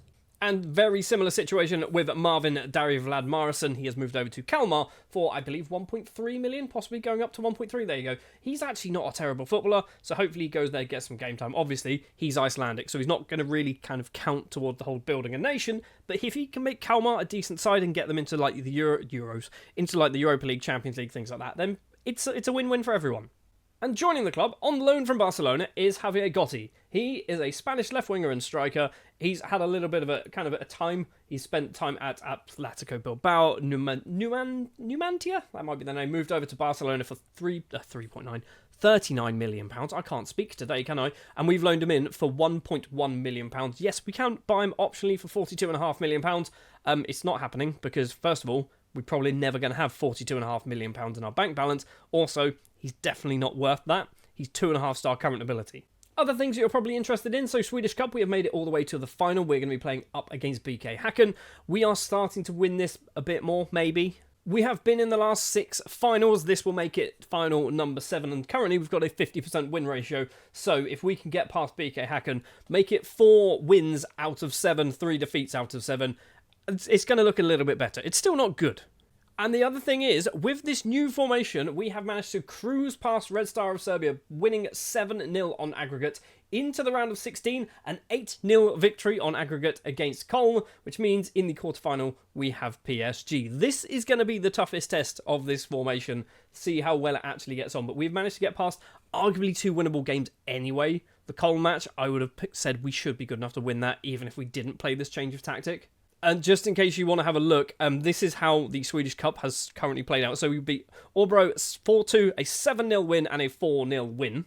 Then into the quarterfinal, a 5-1 win against Kalmar, and then a 1-1 draw against Landskrona, but winning on penalty. So it's not foolhardy, it's not kind of just guaranteed wins. We are still slipping up occasionally with that draw there. We should probably have won that game, but we still managed to squeak past via the penalties. Because we haven't done a huge amount of transfer business, we've now got £10 million to spend. We've got £120,000 of a wage budget to spend. I will take a quick look actually at the loan deals, because there were quite a lot. And once again, I've loaned out players that I think will start to improve other teams. So Akasu going to Malmo, that's going to be a very good player to go there. Also going to get some game time. Emil Eriksson going to get some game time at Helsingborg. Barantes going to get some game time back at Helsingborg. Obviously, that's where we signed him from. Gregory Bernard to Mjällby should be their number 1 goalkeeper. I think he needs game time to turn into a good footballer. Kaiwa also going out on loan to Varbergs. We've got Fopama Veng going out on loan to Elfsborg. We've got Paolo Vanni going out on loan to Örebro. I think Vanni could be really good. We had lots of interest from big clubs for Vanni. And by big clubs, I mean literally your Juventus, AC Milans, your Bayern Munich, your teams like that. So there's definitely something there with Vanni. We've got Bentancur going to Degerfors. Lots of arrows going upwards, which is what we like to see. Dolk going to Bromos Pochkana, who looks very, very good, but I don't think he's improved in the last 3 years. I think he's hit his peak, and this is basically all we're going to get from him. We've got Albin Hansen, who I think is going to be one for the future, going out on loan to Norrby. Rasmus Svensson, Carlton, and Ali Pearson also all going out on loan. You'll notice as well, all of these seem to have a bit of a fee, which is quite nice. We've picked up nearly £500,000 for Akasu, which is just ridiculous, really. And formation-wise, then, obviously, it is the 4-2-4 that we are playing, or the 4-2-2-2, I don't know, depending on what you want to kind of refer it to as. That's the name of it. I'm not going to read it out. Link is in the description. We are going to be locking in Zan Rosman in defence, because we had lots of interest in the summer, and he should be playing more football than what he actually has been playing, so Rosman will be locked in for the season. Arguably, probably doesn't need it anymore. We have got Norman Burgess. He's going to get locked in once again on that left-hand side. I feel like this formation needs a good attacking fullback. Complete wing-back is what we're after here. Norman Burgess is a complete wing-back. He's not our best left-back by any means, but I think he's going to do a better job there. And we were also locking in Ronnie Pena, although, once again, much like Rosman, I'm not convinced Pena needs to really be locked in. If we actually go and do best 11, Pena does stay in there, Rosman does stay in there. So it's literally only Opong who gets dropped out. Maybe Opong should play. We're going to go Burgess. I've decided we're playing Burgess. So this is our best 11. It's quite good. We've got quite a good side. Popov, maybe not so much. Anyway, we're going to jump forward now to the summer transfer window, which obviously we will have the Swedish Cup final. We will also have whatever happens in the Champions League, because we're still in it. Normally at this point, we would have been knocked out, but we are still in the Champions League, and we're going to be roughly about halfway through the Allsvenska season, so let's jump forward, see how things go on. In the Swedish Cup, we managed to lift the trophy once again, this time with a 5-2 victory against BK Häcken. Brown, Diaz with an own goal, Burgess on the score sheet, Bergerud might be his name with an own goal, and Gotti as well, picking up the 5th goal of the match for us. So that is once again the Swedish Cup in the trophy cabinet. So in the Champions League, we know we managed to get past Red Star, winning 7-0 on aggregate. We then beat Köln 8-0 on aggregate, and then up against Porto, we win this one 6-3 on aggregate, which means we go through into the semi-final. I think whether I said earlier that we had PSG, Napoli had PSG, and it confused me because of the names. We had Porto into the semi-final, and we lose against Barcelona, but only just. 3-2 defeat against Barcelona. The eventual winners, by the way, Barcelona beating PSG 1-0 in the final at the San Siro. But we've done quite well, I think, when it comes to the Champions League. And obviously, I feel like the change in formation might have done a bit of heavy lifting there. I have seen that our number one goalkeeper seemed to miss a lot of those matches. Yeah, so he was suspended, or injured, sorry, and he missed both of the Barcelona games. That might have been kind of our kryptonite there. If we had our number one goalkeeper, maybe we would have got past Barcelona. Instead, we have Alfred Thorstensen to play. He's not bad, but he's not our number one, is he? Oh, and when it comes to the league, we are currently top of the table. 10 wins, 2 draws, 1 defeat. We have lost against Landskrona. We have drawn with Kalmar and Malmo, and we've beaten everything else in the league. 6-0 victory there against AIK looked quite nice, doesn't it? Although, we have literally just lost and drawn those games. So, if we came back like a week or so earlier, that would have been 10 wins and 1 draw and 0 defeats. That would have been a lot nicer to look at. Once again, transfer window is open and we have £30 million to spend because we've got loads of money, basically. We've just got so much money in the bank. The board don't know what to do with it, so they said, here you go, have some more cash to spend. I don't know what I'm going to do with it because I feel like we don't really need to spend it, do we? We are going to jump forward and see whether we do actually spend this money. Obviously, there will be a few league games played as well, so we'll come back. I think roughly about 7 games will be played, so hopefully we are still comfortably at the top of the table. 22 games have been played, and we've won every single match in between the last clip and this one, so 19 wins now, including a 7-0 against Varbergs and a 7-1 against Skövde. So yeah, we're looking pretty comfortable now at the top of the table. What is that? 12 points clear of second place Malmo. A lot further away from Djurgårdens in third and Helsingborg in fourth. I feel like if we don't win the league this time around, something's gone a bit wrong. We have had a bit of an exciting summer when it comes to transfers. First of all, 3 players leaving the club. One of them is a very big deal, and by big deal I mean a lot of money has come our way. Alexander Popov, first up, 25 years of age, Ukrainian. He has moved on to Lyon. We were playing him, but I think that was more of a necessity because we actually needed to, and £4.2 million. It's not a bad return for a player that cost us nothing. Didn't really do a huge amount. This one I kind of didn't want to do, but I felt like we needed to do it. I think he was almost out of contract as well. So Sabo has moved over to Benfica for 11.25, possibly rising up to £11 million. Did I say 11.25? 9.25, rising up to £11 million.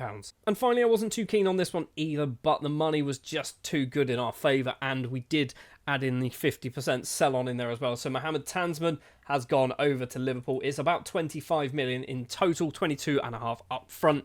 He was good.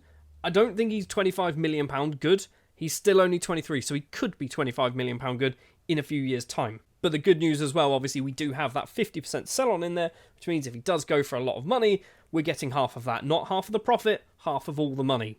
Right then, let's take a look at the players who've joined the club in order of value. We've got Gianluca Corgi, an Italian central midfielder, joined on a free transfer from Empoli after his contract expired. I've brought him in as an important player. I'm not convinced he will be. I feel like we're going to be doing a lot of rotation in the middle of the field, especially because Corgi, he wasn't the only player that we brought in who's a central midfielder. We've also brought in Johannes Kaspari on a free transfer, who is a 24-year-old Austrian signed from Sturm Graz after his contract expired. So once again, another free transfer. I feel like maybe Kaspari might be more of an attacking midfielder rather than a defensive, but I'm not quite sure. We've also started to sign some players with the sole purpose of selling them on to other teams in Sweden. Masaki Kojima is one of them, a 26-year-old Japanese international winger, has joined from Yokohama F. Marinos for £2.3 million, I think, £2.2 million. I'm not expecting big things from Kojima. He's probably not even going to play a huge amount, but I'm expecting this time next year he's going to be out on loan at maybe a Malmo or a Helsingborg or someone like that. And a similar situation with Alvaro Gonzalez, a 27-year-old Uruguayan international, signed from Tondela, and he has cost us, what does he cost? £3 million. It's a lot of money. It is certainly a lot of money to be spending on players that we have no intention of really playing. I didn't need Gonzalez. I brought him in because he could play as an attacking midfielder. He could play as a winger. He just gives us a bit more kind of options. But I think he's going to be more likely getting loaned out to a club basically in the pre-season transfer window next season around.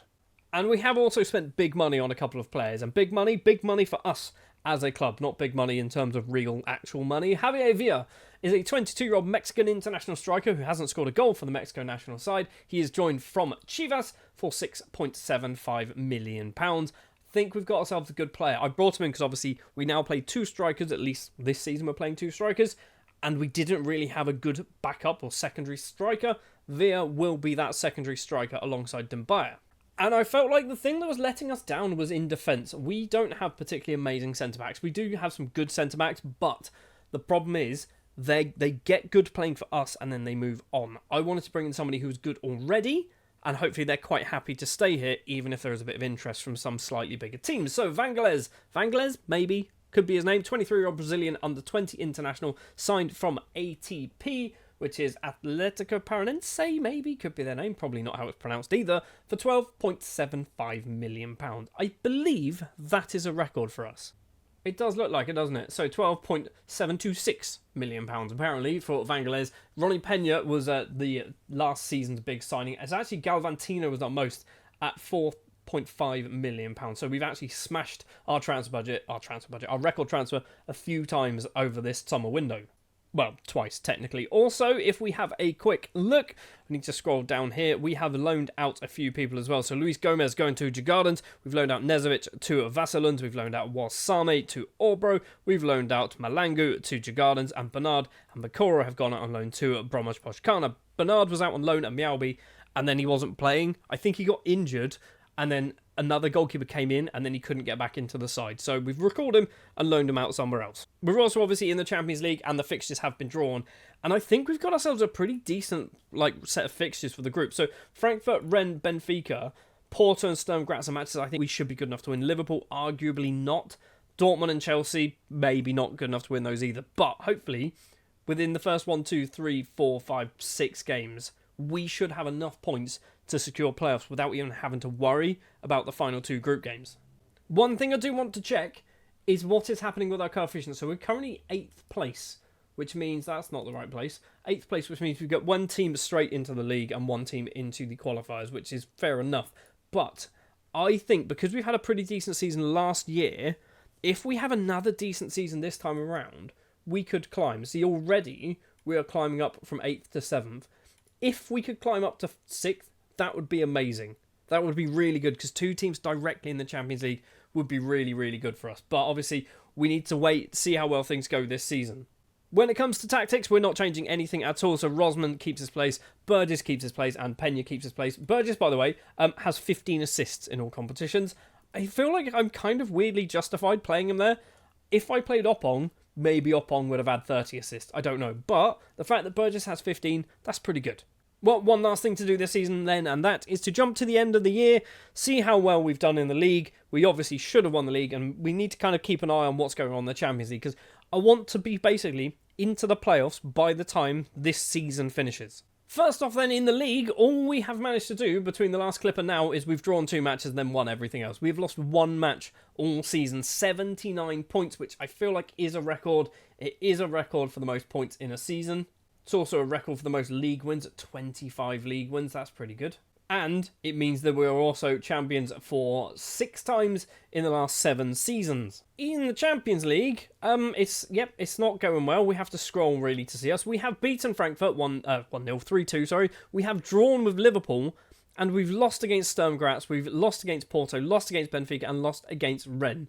I don't know what's happened. We are still playing this broken formation, this broken tactic, and it's not worked in the Champions League for some reason. I'm wondering, maybe was our number 1 goalkeeper possibly injured? I mean, he seems to be playing like he played against Sturm Graz, gets a 6.5. He got a 5.9 against Benfica, a 6. He's just played badly, hasn't he? He's just played badly in the Champions League games. So we've gone from one season where we've done really well in the Champions League, getting through to the quarterfinals, to another season where we need to beat Chelsea and Dortmund at the start of next season if we want to get into the playoffs. And that is still not even guaranteed, because obviously teams above us can win games and get points as well. We've only got 4 points. We're on 4 points, right? This is last season. If we win both matches, we'll be on 8 points. We wouldn't be on 8 points. We'd be on maths is failing me, 10 points. So we might be able to finish as high as maybe 19th place if we win both matches. Chelsea is 2nd, Dortmund are 13th. I feel like we might have ballsed up the Champions League. Last thing I'm going to do then before we end this season, and that is take a look at some players. So Norman Burgess, with this formation, has 20 assists in all competitions and 2 goals. Igor Kovacevic also got loads of assists. He's got 11 and 7. In fact, he's got 17 assists and 13 goals. We've got Julius Brown, 15 assists, 16 goals. I don't know whether he's getting better, if he's any good, if he's worth keeping about. He's only got a year left on his contract. Pena, 13 goals from central midfield. How many of those were penalties? Only 4. Only 4 penalties of the 13. When it comes to goals, Emil Fotso managed to get, I think, 17 in all competitions. Javier Villa got 19 in all competitions in just 17 league games as well. That's pretty good. We've got Gotti with 22 and 10. He is obviously returning to Barcelona before the start of next season, which is not ideal. And Samuel Dembele, our number 1 goal scorer for the season, he's got 30 and 6 assists, but he's not doing so hot this season, as in the last 22 matches in the league, he's only scored 15. He's not scored in any of the Champions League games. Maybe this is part of the problem. Also, he is wanted by Newcastle and Bayern. Do we not cut our losses, but do we possibly sell Dembele and replace him within the next season? Maybe that's something we need to consider. Oh, and just in case you're wondering, this is our youth intake. Yes, we've got good talents. Let's have a look at Christopher Demo. He's fast. That's pretty much it. We don't get good youth, okay? Youth is not working for Norrköping. Building a nation is really difficult when you don't get anyone good from the nation. I'm trying my best. Last season in the Allsvenskan, we were crowned the champions of Sweden for the 4th successive season. And if you look at the past winners, it is our 6th win in the last 7 seasons. We have 2 seasons left to play of this Building a Nation save. It's not going to end after 25 seasons. We are going to kind of jump forward to some point in the future as well to see what effects our changes and our kind of development of Sweden have made. But yes, we've got 2 more seasons left. Both of them should be in charge of Norrköping unless we get fired. And we want to be winning 6 in a row and 8 in the last 9. That is the goal. I would say this season as well, it would be nice to see how far we can get in the Champions League. The problem is, last season technically, we had played 6 Champions League games and we were outside of the playoffs, and we have played the final 2 Champions League games and we are still outside the playoffs because we lost both of them against Chelsea and Borussia Dortmund. It means that we are out of Europe already. This is a bit strange because we don't often fall out of Europe just yet. Normally, what we do is we get to this round, and this is where we fail. And I think because we got knocked out of Europe, I didn't do this, by the way. My assistant or whoever decided to set up a friendly cup against AGF of, I'm going to say Denmark. It is Denmark, isn't it? SV Ried of Austria and Slovan Liberec of Czechia. So, yeah, for some reason we did this. And we also won the thing 2-0 in the final against Ried. So being the 1st of February, the transfer window is open. We have already done some transfer business. In fact, 2 players left in December because technically that was when they were allowed to move. I don't know why, because technically it wasn't within a transfer window, but they've left anyway.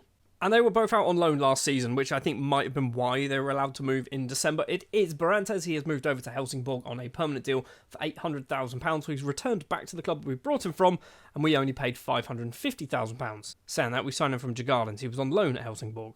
And speaking of Djurgårdens, Malangu has moved over to Djurgårdens on a permanent deal for £600,000. Once again, similar deal. He was out on loan, and they've made that deal permanent. We've made a massive profit on a player who only played 5 times for us, and also, they've only played him 10 times. There is one more transfer that has happened, and it's kind of annoying. John Carlson has moved over to Italy, signing for AC Milan on a free transfer because his contract expired, and he would not accept signing a new one. It's frustrating because if Milan wanted him, there is clearly some potential there. He's also got 2 caps for Sweden, although I have a feeling I might have been the Sweden manager when he got those caps. Maybe not.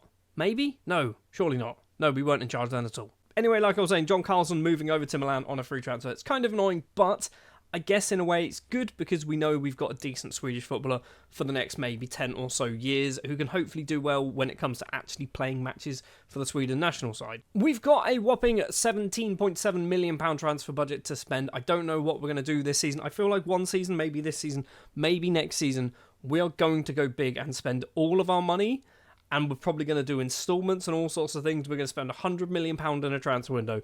I'm not convinced it's going to be this one, but we will jump forward and find out. We've brought in 3 players to the club. We've not gone big, but we have spent quite a lot of money. 10.75 or nearly £11 million is actually what we have spent. We've brought in 3 players. Martin Pacheco is a 27-year-old Mexican midfielder and right back. I've brought him in to actually be a right back to kind of add a little bit more depth in that position. He's signed from Pumas on a free transfer. I think this is just a sensible bit of business. He's a good player, and also, if he doesn't make it playing for us, we can hopefully keep him in Sweden and move him to somebody else. For £825,000, we have done kind of what I've just said, but not really. We have signed Guillermo Echeverria, might be his name, a 23-year-old Spanish goalkeeper signed from Bilbao. He's cost just under £1 million, and we've immediately loaned him out to Mjällby. I don't know whether he's going to be any good in the future. I've brought him in because I feel like some other teams in Sweden need to get some slightly better players, and Mjällby have managed to pick up Echeverria, whatever his name is, this guy, Dave, on a loan deal until the end of the season. And the final transfer joining the club involves Ishikawa moving over to Mjällby as part of a part exchange deal. Now, I've tried to do this as often as I can. I think I've done it 3 times. But Ishikawa has moved over to Mjällby because basically I have brought in Mjällby's best player, and it is a player that we had, and in fact I believe we might have even signed when we were in charge of Mjällby. And that is Delan Gaynor, who is a 26-year-old Jamaican international with 90 caps and 38 goals to his name. He's cost £10 million. It's a huge amount of money, but I think he's really good. He's 26, so he's this is roughly his peak. I think he could get better. I don't know what it is. There's something telling me that he could get a bit better. He's played a lot of football for Mjällby, 188 games, scoring just 57 goals. I think we're probably going to deploy him on the right-hand side, maybe as a striker if we need him to, but I basically wanted to try and disperse some money to some other teams in Sweden and also strengthen our side a little bit. So Gaynor is the man to do that. £10 million is probably a bit too steep. 3 players have left the club on permanent deals and also a whole bunch of loans. Kaiwa, first up, leaving the club, signing for AIK. He has gone for a whopping £110,000. We've taken a big hit on him, but we never actually played him, so it's kind of okay that he's staying in Sweden. Foppemaveng has moved over to Helsingborg for £575,000. Similar situation, really. We brought him into the club. Actually, we didn't pay any money for him, but he spent a whole bunch of seasons out on loan at various teams. And then he's gone for a reasonably large fee. He did play 26 times in the Allsvenska last season, so he's actually probably of that level. And hopefully going to Helsingborg means he is going to get some game time and actually turn into a half-decent footballer. And finally, for 1.3, possibly going up to 1.4 million, it is Togolese central defender and midfielder Gazozo. He has signed for Djurgårdens, and a similar situation once again. Spent a last season, or maybe the season before, actually out on loan at BK Häcken in the Allsvenska, playing a lot of football. He's been slowly working his way up the leagues, actually getting a bit of game time for us last year as well, 9 times off the bench, but we just weren't going to play him. Djurgårdens probably, hopefully will play him. £1.3 million is arguably a bit cheap, but it's fine. We're strengthening other teams in Sweden. It's something that we probably should have done about 15 years ago. Speaking of strengthening other teams in Sweden, we're going to do quick fire loan deals though. Fajardo has moved over to Norrköping. Bikoro has moved over to Malmo. Hansen has gone back on loan to Norrby. Bentancur has gone on loan to Degerfors. We've already mentioned Echeverria. He's gone on loan to Mjällby. This man's gone somewhere for some reason. Larsson's gone on loan to Falkenbergs, hopefully one for the future. And Bromos Poshkana have picked up Paolo Vanni and Jose Wasame. So we've loaned out a whole bunch of players. Some of these might actually make it into permanent deals. I don't think there's too many. It might be somebody like a Bikoro might have a permanent deal in there, but they're paying £900,000 for that loan deal, which is utterly ridiculous. Financially, we're obviously still in a good way. In fact, our transfer budget has increased from where we last were, so we've now got £21.5 million to spend. Maybe in the summer we do a nice big expenditure. Maybe we spend a whole bunch of money, bring in some players that will hopefully make our team better. Speaking of our team, we are going to be reversing back to the 4-2-3-1 Black Panther formation. We are keeping it here. This is the one we obviously played last season. It didn't do well enough in the Champions League. I feel like we were doing better with this formation than the broken one. So we're going to stick with this one. And you'll notice we're locking in 2 players. First of all, Opong is going to be locked in as our left back for this season. Last season, he didn't play a huge amount because we locked in the other left back, who I've already forgotten his name. What was his name? Norman Burgess, that's it. So Burgess played last season for the whole year as that left back. This time around, it's going to be Opong playing as our left back. And on the right-hand side, we have 20-year-old Emil Eriksson, who's going to be our number 1 right back for the season. We need to start developing some Swedish footballers. Eriksson looks pretty good now, also a bit of potential for the future. I will show you, he's probably one of our best right backs. We've got Bergman, but Bergman, if we take a look, he's 33. Do we still need a 33-year-old playing as our right back for the season? Probably not. Rosman's a centre-back. Pacheco, we've just signed. Told you I brought him in to be somewhat of a backup, which is kind of why, when you look at it, most of these are centre-backs. Eriksson's the next best right-back, so he's going to play for a full season and hopefully turn into a very good right-back. Last thing to mention before we kick off the season is we have obviously made it to the Swedish Cup final once again for the 93rd time or something like that. It's 1, 2, 3, 4, 5, 6, 7, 8th time in 8 seasons. And we are up against Helsingborg, a team that have beaten us previously in the past. So hopefully this time we can get one over our former side and make it 5 Swedish Cups. That's what they're called, 5 Swedish Cups in the last 8. Still not particularly good numbers, is it?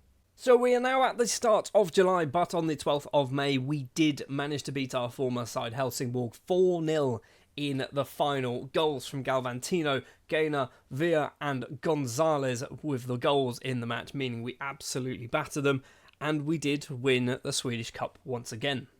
And when it comes to the Allsvenska, we are currently joint top with Helsingborg. Both of us have won 10, drawn 1 and lost 1. I'm assuming we've drawn with each other. No, we haven't. We've drawn with Landskrona, who are down in 12th. Not ideal. And we've lost against Djurgårdens, who are currently in 5th. Helsingborg have drawn with Malmo in 4th and lost against us.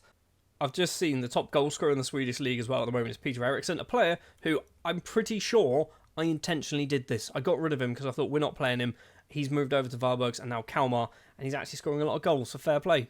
Anyway, transfer window is open, £27 million worth of transfer budget to spend. As of yet, we have not brought anybody to the club. However, we have sold Juventino Osorio. He has moved back to Mexico, signing for Leon. Basically, he was kind of playing, but not as much this season. He's starting to kind of move towards the more like rotation squad player level. For 2 million, possibly going up to 2.5. It's okay. I really wanted to keep him in Sweden, but nobody in Sweden wanted him. And I thought, you know what? Let's just take a bit of money and we can reinvest that. And a couple months later, we have reinvested the Osorio money. He's currently played 3 games for Leon in the Mexican League. But what have we done? We've brought in a whole host of players from various places around the world for varying prices. I think we spent about £25 million as well over the summer transfer window. Edgar Ribeiro, first up, a Brazilian attacking midfielder, right winger who has signed from Gremio. He's cost, I think, £19,000. He's gone on loan to Norby. Definitely one for the future, but also one for not our future. Basically, the plan is just get him in Sweden and then hopefully sell him to somebody else in Sweden. Similar situation is Jamal Dukar, who is a Senegalese central midfielder and defender. 4 caps as well to his name, signed from Casa Sports, immediately going out on loan to Varbergs, and he has cost the same amount at £19,000. Moving up in value, we have signed Argentine striker Nicolas Bustamante, which I believe is a great name. I don't know why, I just feel that's a good name. It's cost £425,000. Gone out on loan to Varbergs. Definitely, again, a player that we're not necessarily going to get the use out of, but playing for somebody else in Sweden, hopefully he's going to develop himself and them and maybe propel them into the Champions League.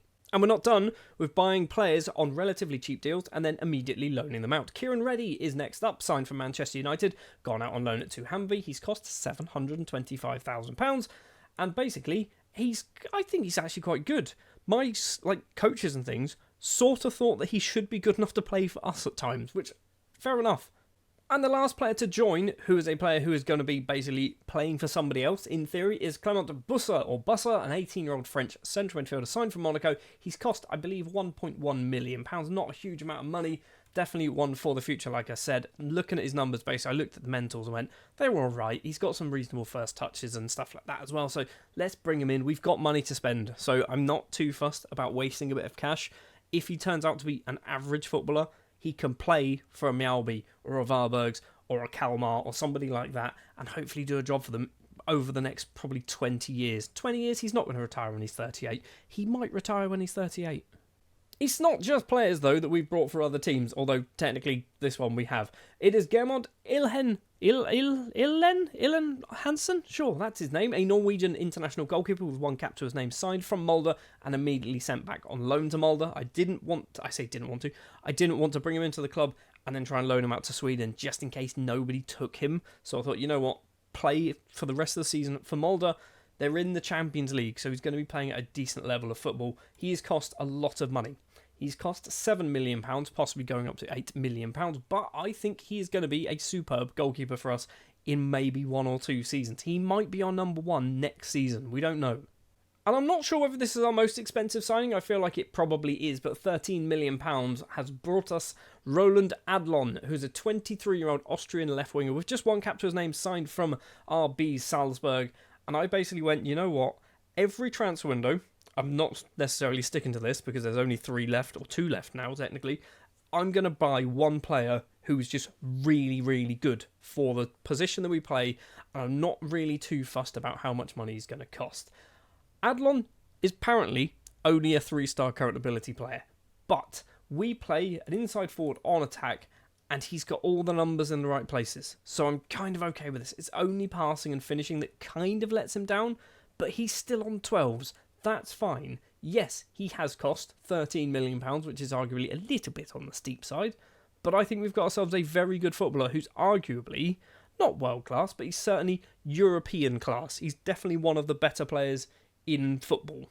It's not just players joining the club, we've also lost a couple of big name players for lots of money. Emil Fotso first up, signing for Nice, and he has gone for £10 million, possibly going up to 11. He's not really played a huge amount. The season when he did play was obviously when we played the broken formation, so he got a bit more goals than perhaps he's maybe too good to get. Mentally, he's really good, but I just don't think he's improved over the last couple of seasons. I feel like this is his peak, and £10 million is a lot of money. Another player to leave already is Martin Pacheco. He's moved over to Feyenoord because he was getting annoyed that he wasn't really playing. I think he came off the bench most times. Yeah, 2 starts, 10 off the bench. We sold him for 9.75, possibly rising to £12 million. It's a free transfer who was here for 6 months, and we've made a £12 million profit, which is just ridiculous, and I'm kind of okay with that. We've also sold Christopher Dolk to Bomas Pochkana for literal pennies, £57,000. He was out of contract at the end of the season, and basically they went, we will take him. They agreed a deal to sign him, and I went, just take him for any money. I didn't really care what it was, because he wasn't really playing for us. He's going to go there, get some game time, and that's fine by me. And as always, we have loaned out a bunch of people, but I think we've kind of mentioned most of them. It is only really Ali Persson, who has gone out on loan, who we didn't mention before. He's gone to Varnamo. So we've also got Hansen going out on loan to Mulder. We've got Reddy, we know, to Hammarby, Ribeiro to Norby. We've got Bustamante and Decor going to Varbo. So yeah, everyone else is actually new players who have joined the club and then immediately gone out on loan. So obviously we have played some matches in between the transfer window as well. We are still top of the table, but we now actually have a little bit of clearance. 5 points clear of Helsingborg in second, and that is because they've lost a few more matches. They've drawn actually 3, all of them at 0-0. Osters, AIK and Malmo. They've lost twice against Västerås. 9th place Västerås. Västerås seem to be a lot higher than I expected them to be, but fair enough. We've obviously drawn one additional match up against AIK, so AIK have managed to draw 0-0 with both teams at the top of the table and still find themselves down in 10th. Just taking a quick look at the squad as well, we've got Opong still playing as our left back. He's got 8 assists so far this season. Right back of Eriksson, he's looking pretty good. 10 assists for Eriksson and a goal to his name. Numbers going in the right direction. You'll also notice that I have locked in Julius Brown as well on that right-hand side. Basically, he was out of contract and he wouldn't sign a new one because he wasn't playing football. So I went, you know what, we'll lock you in for a little bit more game time. And he seems to be happy enough. So happy, in fact, he does have a brand new deal. We've also got, I've just sorted this by goals, Via, Dembaya, Kovacevic all on 15. We've got Brown on 14. Gaynor, who isn't locked in. Why have you been playing? I mean, you have been playing, so you're coming off on at half-time mostly, maybe sometimes in the second half, on the right wing. Possibly we need to lock in Gaynor, because he's going to get annoyed. He already is annoyed. Might be a bit too late. Anyway, I am hoping for a much better time in the Champions League this season. We have Real Sociedad, we have Copenhagen, we have Sporting, Barcelona, AC Milan, Maccabi Haifa, and then in the start of next season, Man City and RB Leipzig. It's not easy. It's certainly not easy. And very quickly, before we jump to the end of the season, this is the situation for the coefficients for last year. So we picked up 13.7 points worth of coefficients, which is not good. We are currently 8th place. If everything stays the same as it is, we are actually moving up to 7th. If everything stays the same, we move up to 7th. That's because France aren't having a particularly good year. 7th place means not a huge difference. 6th place suddenly gets real interesting. If we have a good year in Europe, and not just us, obviously all the other teams from Sweden as well, if we have a good year in Europe, we could be getting 2 or even 3 teams directly into the Champions League. How far? I mean, 5th, we're all pretty close. We are all pretty close. We could get 5th. We just have to do much better than Portugal, France, Netherlands, and Turkey, and Greece are probably too far away. In fact, Turkey are probably too far away. So it's possible. It's possible.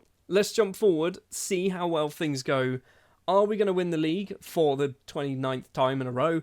How well are we going to get on as well in Europe? First of all, then, on the 12th of December, we are crowned champions. In fact, we're not on the 12th of December. We were crowned champions a very long time ago because we won the league by 19 points in the end. 104 goals scored, just 31 conceded.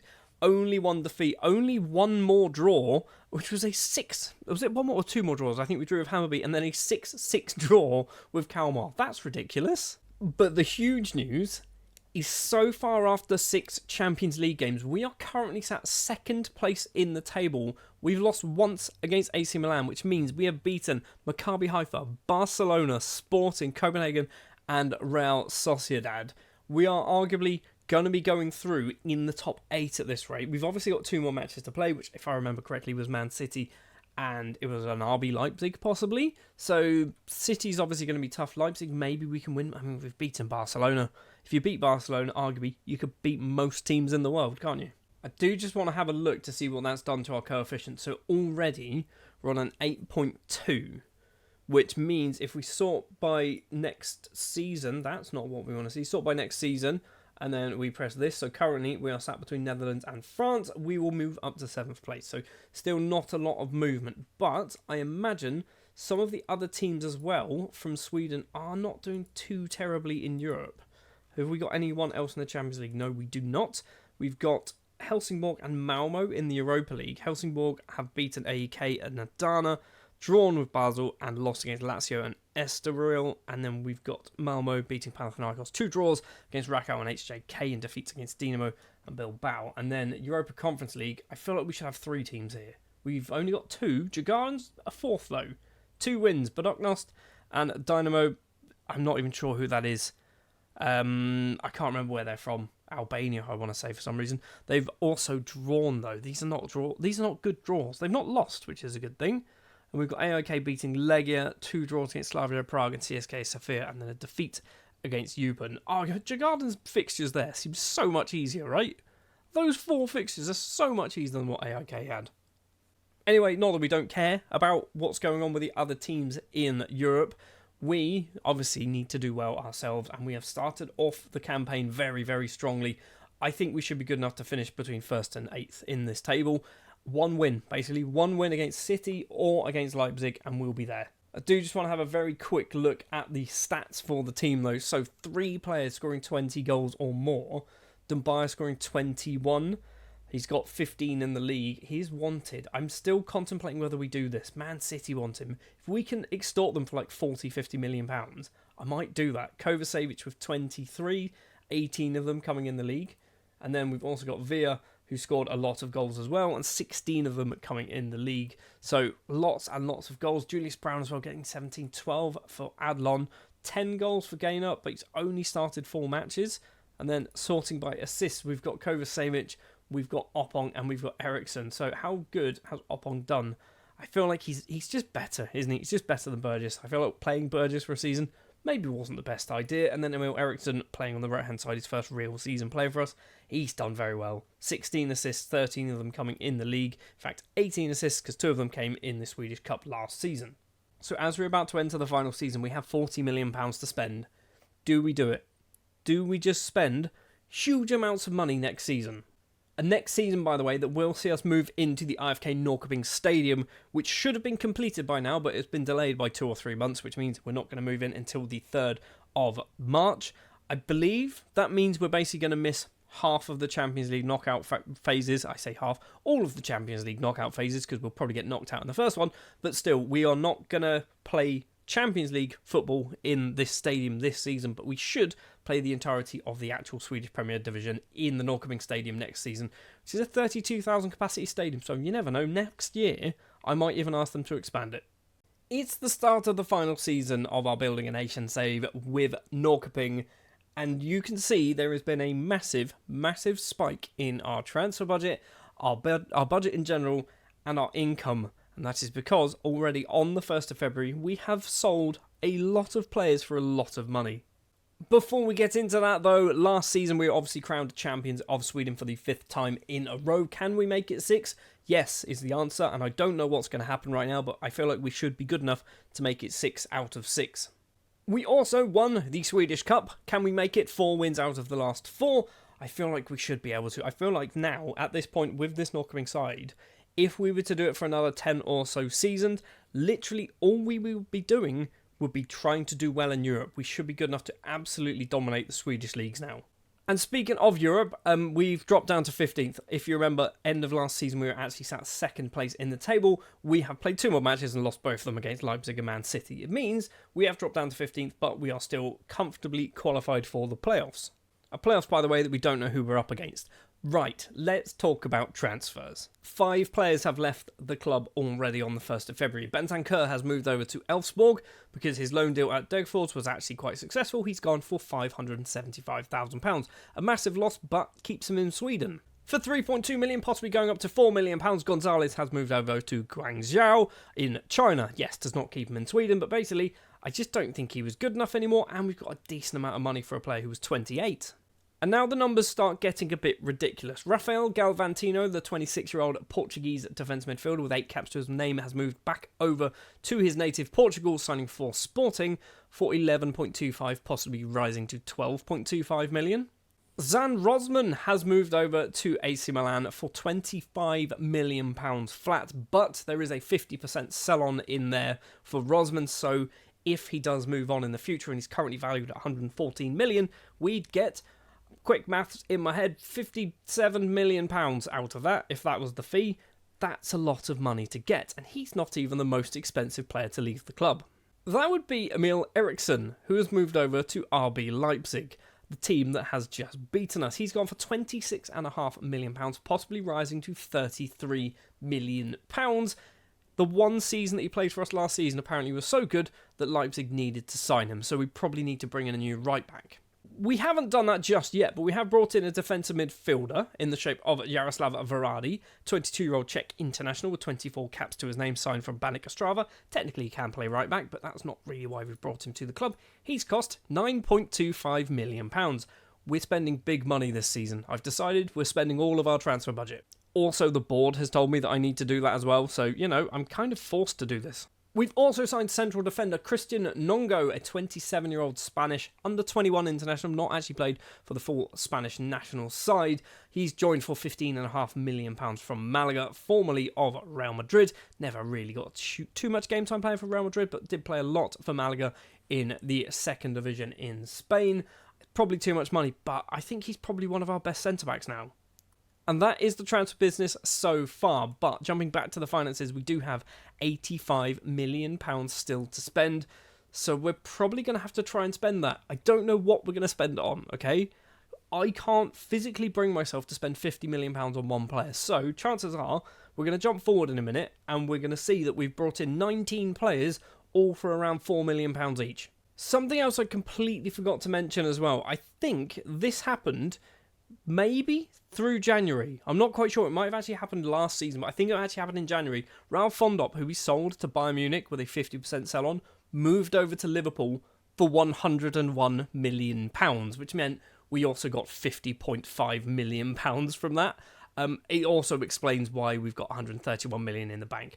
I don't think we can actually see it here, because if we look at last season, players sold... there you go. We've sold £112 million worth of players. We didn't. We brought in £50 million from Fondop's basically transfer that we had nothing to do with because of that 50% sell-on. This is why I always try and get those in there, because sometimes you hit literal gold.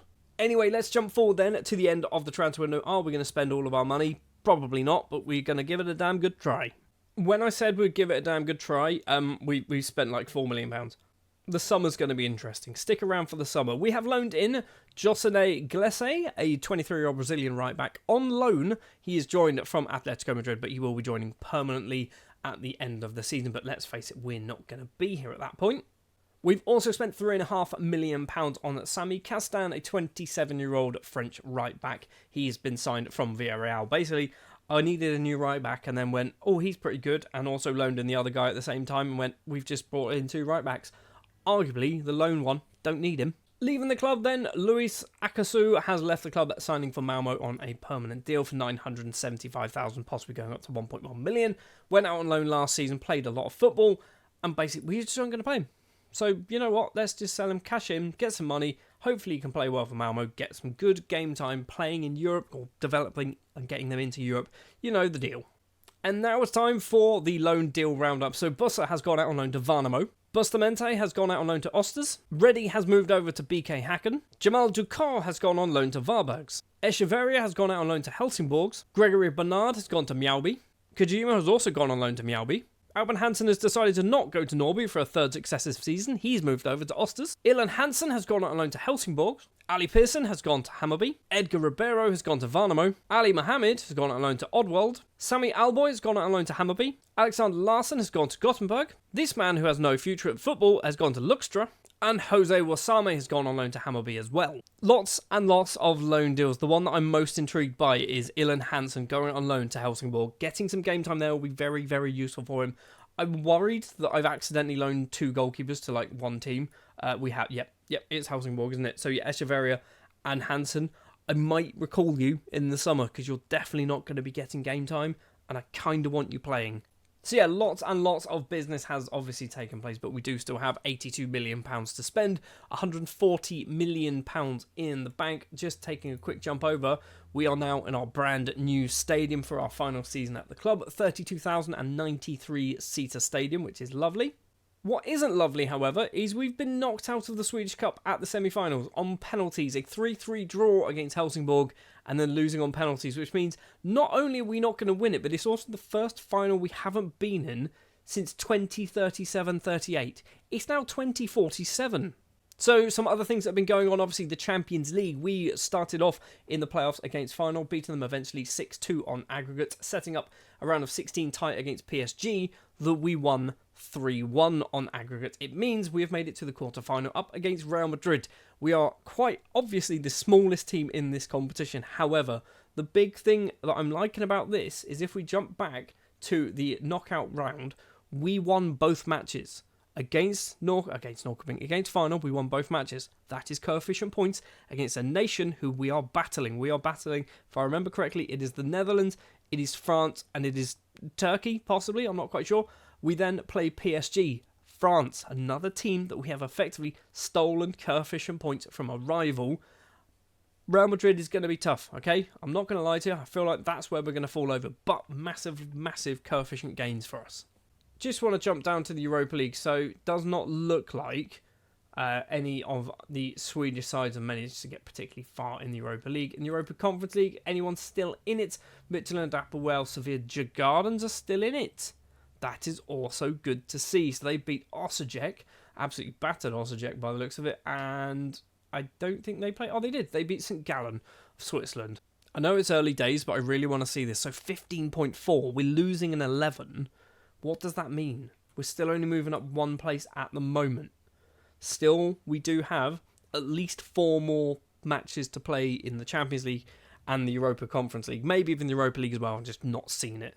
So tactically for this season, we're not locking in anybody. For the final season, I've gone, you know what? Assistant manager, do what you would like to do. I feel like if we do just do this very quickly, it's probably going to be similar to this most matches. So Du Bois in goal. We've got Opong, Mavondo, Vangles and Castan in defence. Varadi and Pena in midfield. Pena, he's been here for a while now, hasn't he?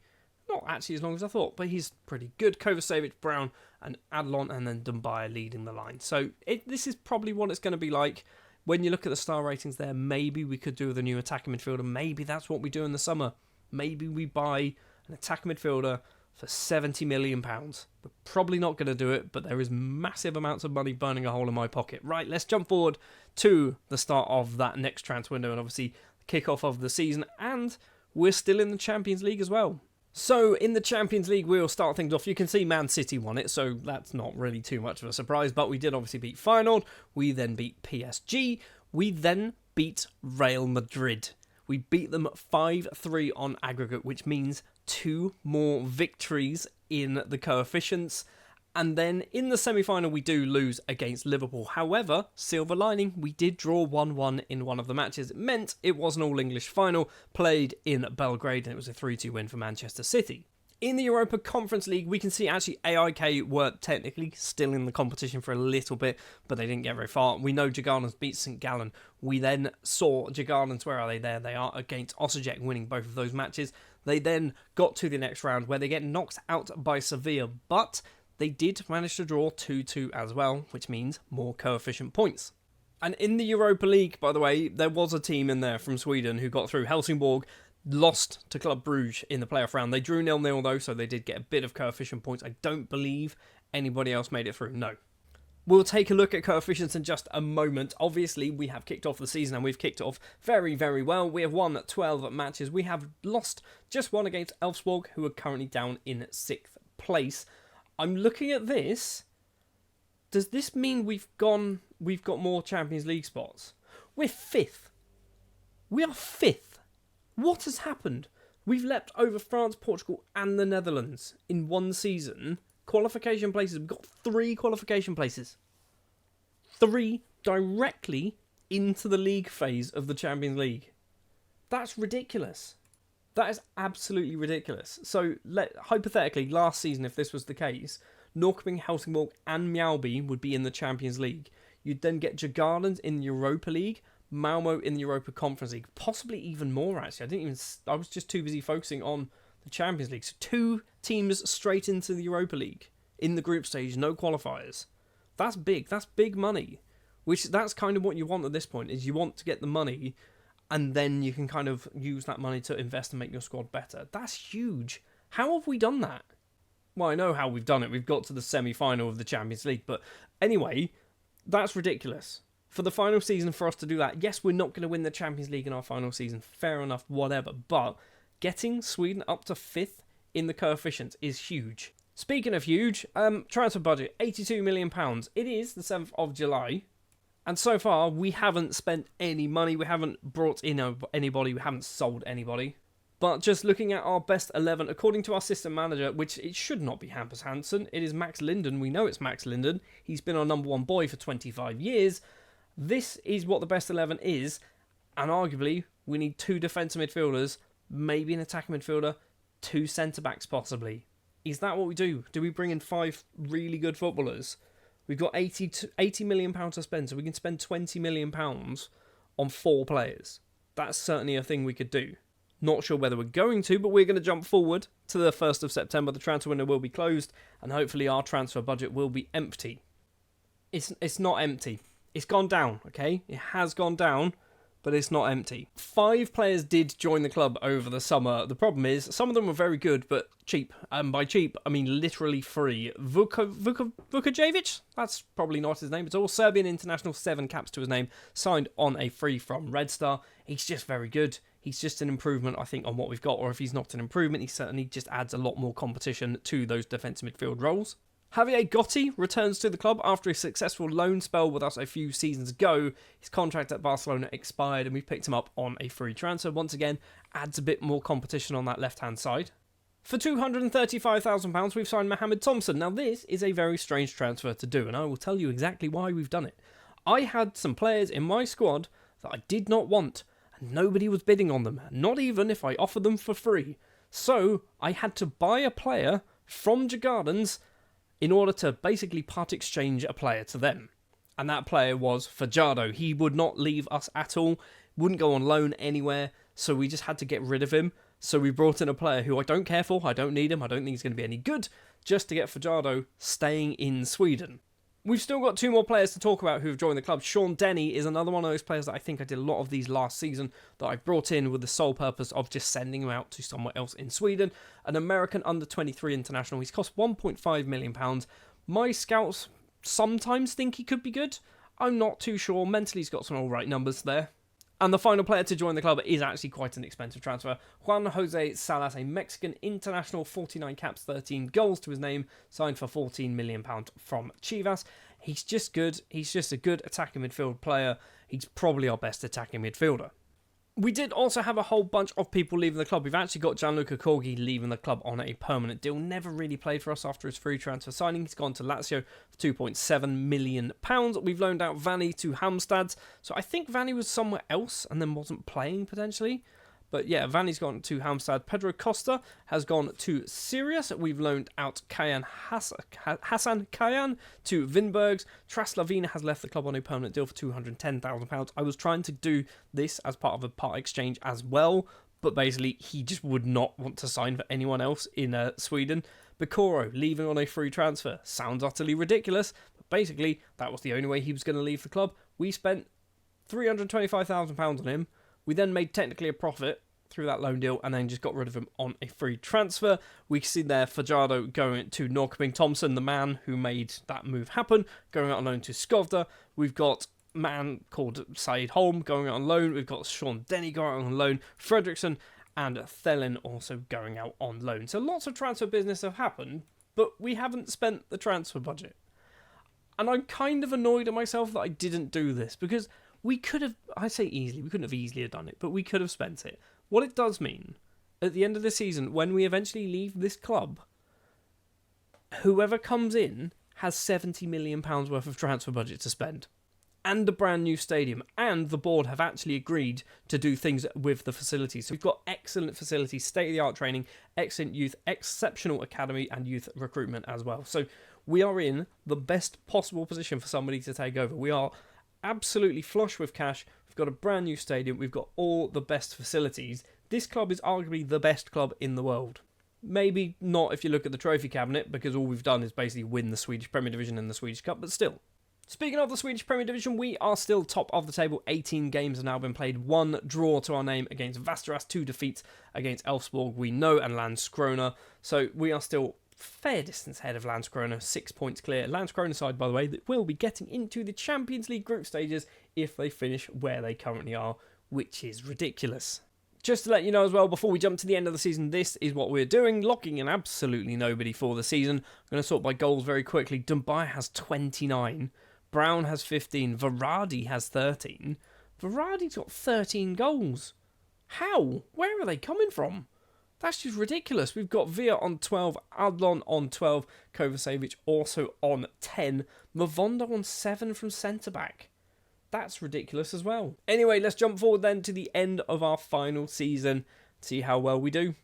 So we've actually jumped forward to the end of January because I wanted to play the entirety of the group stages of the Champions League, which I've realised didn't even tell you who we were playing or anything like that, but this is what we have done. We've now played 8 matches in the Champions League, 4 defeats against Atletico Madrid, Porto, Man City and Benfica, but more importantly 4 wins, Bodo Glimt, Lyon, Arsenal and Anderlecht, meaning we finished 14th place, which means when we leave the club in just a moment, whoever takes over will be still playing Champions League football for us this season. Oh, we've also done some transfer business. Glesse's joined on a permanent deal after his loan. And Norman Burgess has left and he signed for Everton on a free transfer when his contract expired. As if it was going to be anything different at all, we did win the league, obviously 80 points on the board, 2 draws and 2 defeats, and that is all we needed for last season. Landskrona and Djurgården straight into the Champions League, into the Europa League, go Helsingborg, into the Europa Conference League, go Elfsborg.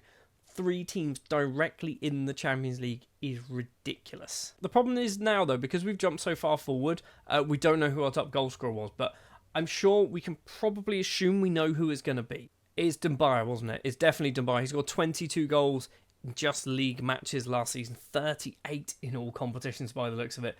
For 1.6 million and a part exchange, I feel like they still got a bit fleeced there, but the part exchange sweetened the deal a little bit. So we leave our time in charge of Norrköping with, what's that, 1, 2, 3, 4, 5, 6, 7, 8 Swedish Premier Division titles. We picked up a whole bunch of Swedish Cup wins as well. What's that, probably 4, maybe 5 of those were ours. So we have been very, very successful in charge of Norrköping. Some of the other jobs that we had, obviously we did have the ill-fated run in charge of Sweden, which technically was 4 years. It wasn't really, it was like 3 years technically. We were obviously in charge of Mjällby, where we didn't win anything, but we turned Mjällby from a team who are arguably on the border, the verges of relegation, into a team now that have actually won the Swedish Premier Division. They've only won it once, but they have actually won the Swedish Premier Division. So I feel like we've kind of contributed massively to that. And obviously we kick things off with Helsingborg. We win 4 trophies in total. I think 3 Swedish Premier Divisions, if I'm not mistaken. Just 2, actually. And the Swedish Cup, winning that twice as well. And once again, much like Mjällby, slightly easier, I think, with Helsingborg, but we did turn them into a very, very good side. So we won 3 of them. They then won we won 2 leagues. They won a further 2 leagues themselves. We won 2 cups, and they also won a further 5 cups. They won the Swedish Cup 5 times without me. Oh, and they won the Europa Conference League in 2035. There's only one thing left to do, and that, I think, is to resign. We're just going to resign from our job in charge of Norrköping, and that will be the end of our Building a Nation save in charge of a club. There will be one more video, which will be 100 years in the future, so 125 seasons will have been played in total in this save, and I'm going to see what has happened to the 3 clubs that we've been in charge with, but also Sweden as a national side. Let's resign as the manager. We'll talk to the board. Oh, they didn't even care. They did not even care. I thought the board were going to be like, no, don't go. Don't go. You've been the best manager we've ever had. No, apparently they have literally no care that I've left the club. Screw you. One final thing that I want to check. Assistant manager. Did he go? Did he go? He left with them. Max Linden left the club when I left the club. Fair play, buddy. Fair play. You've stuck with me throughout this entire career. Fair play.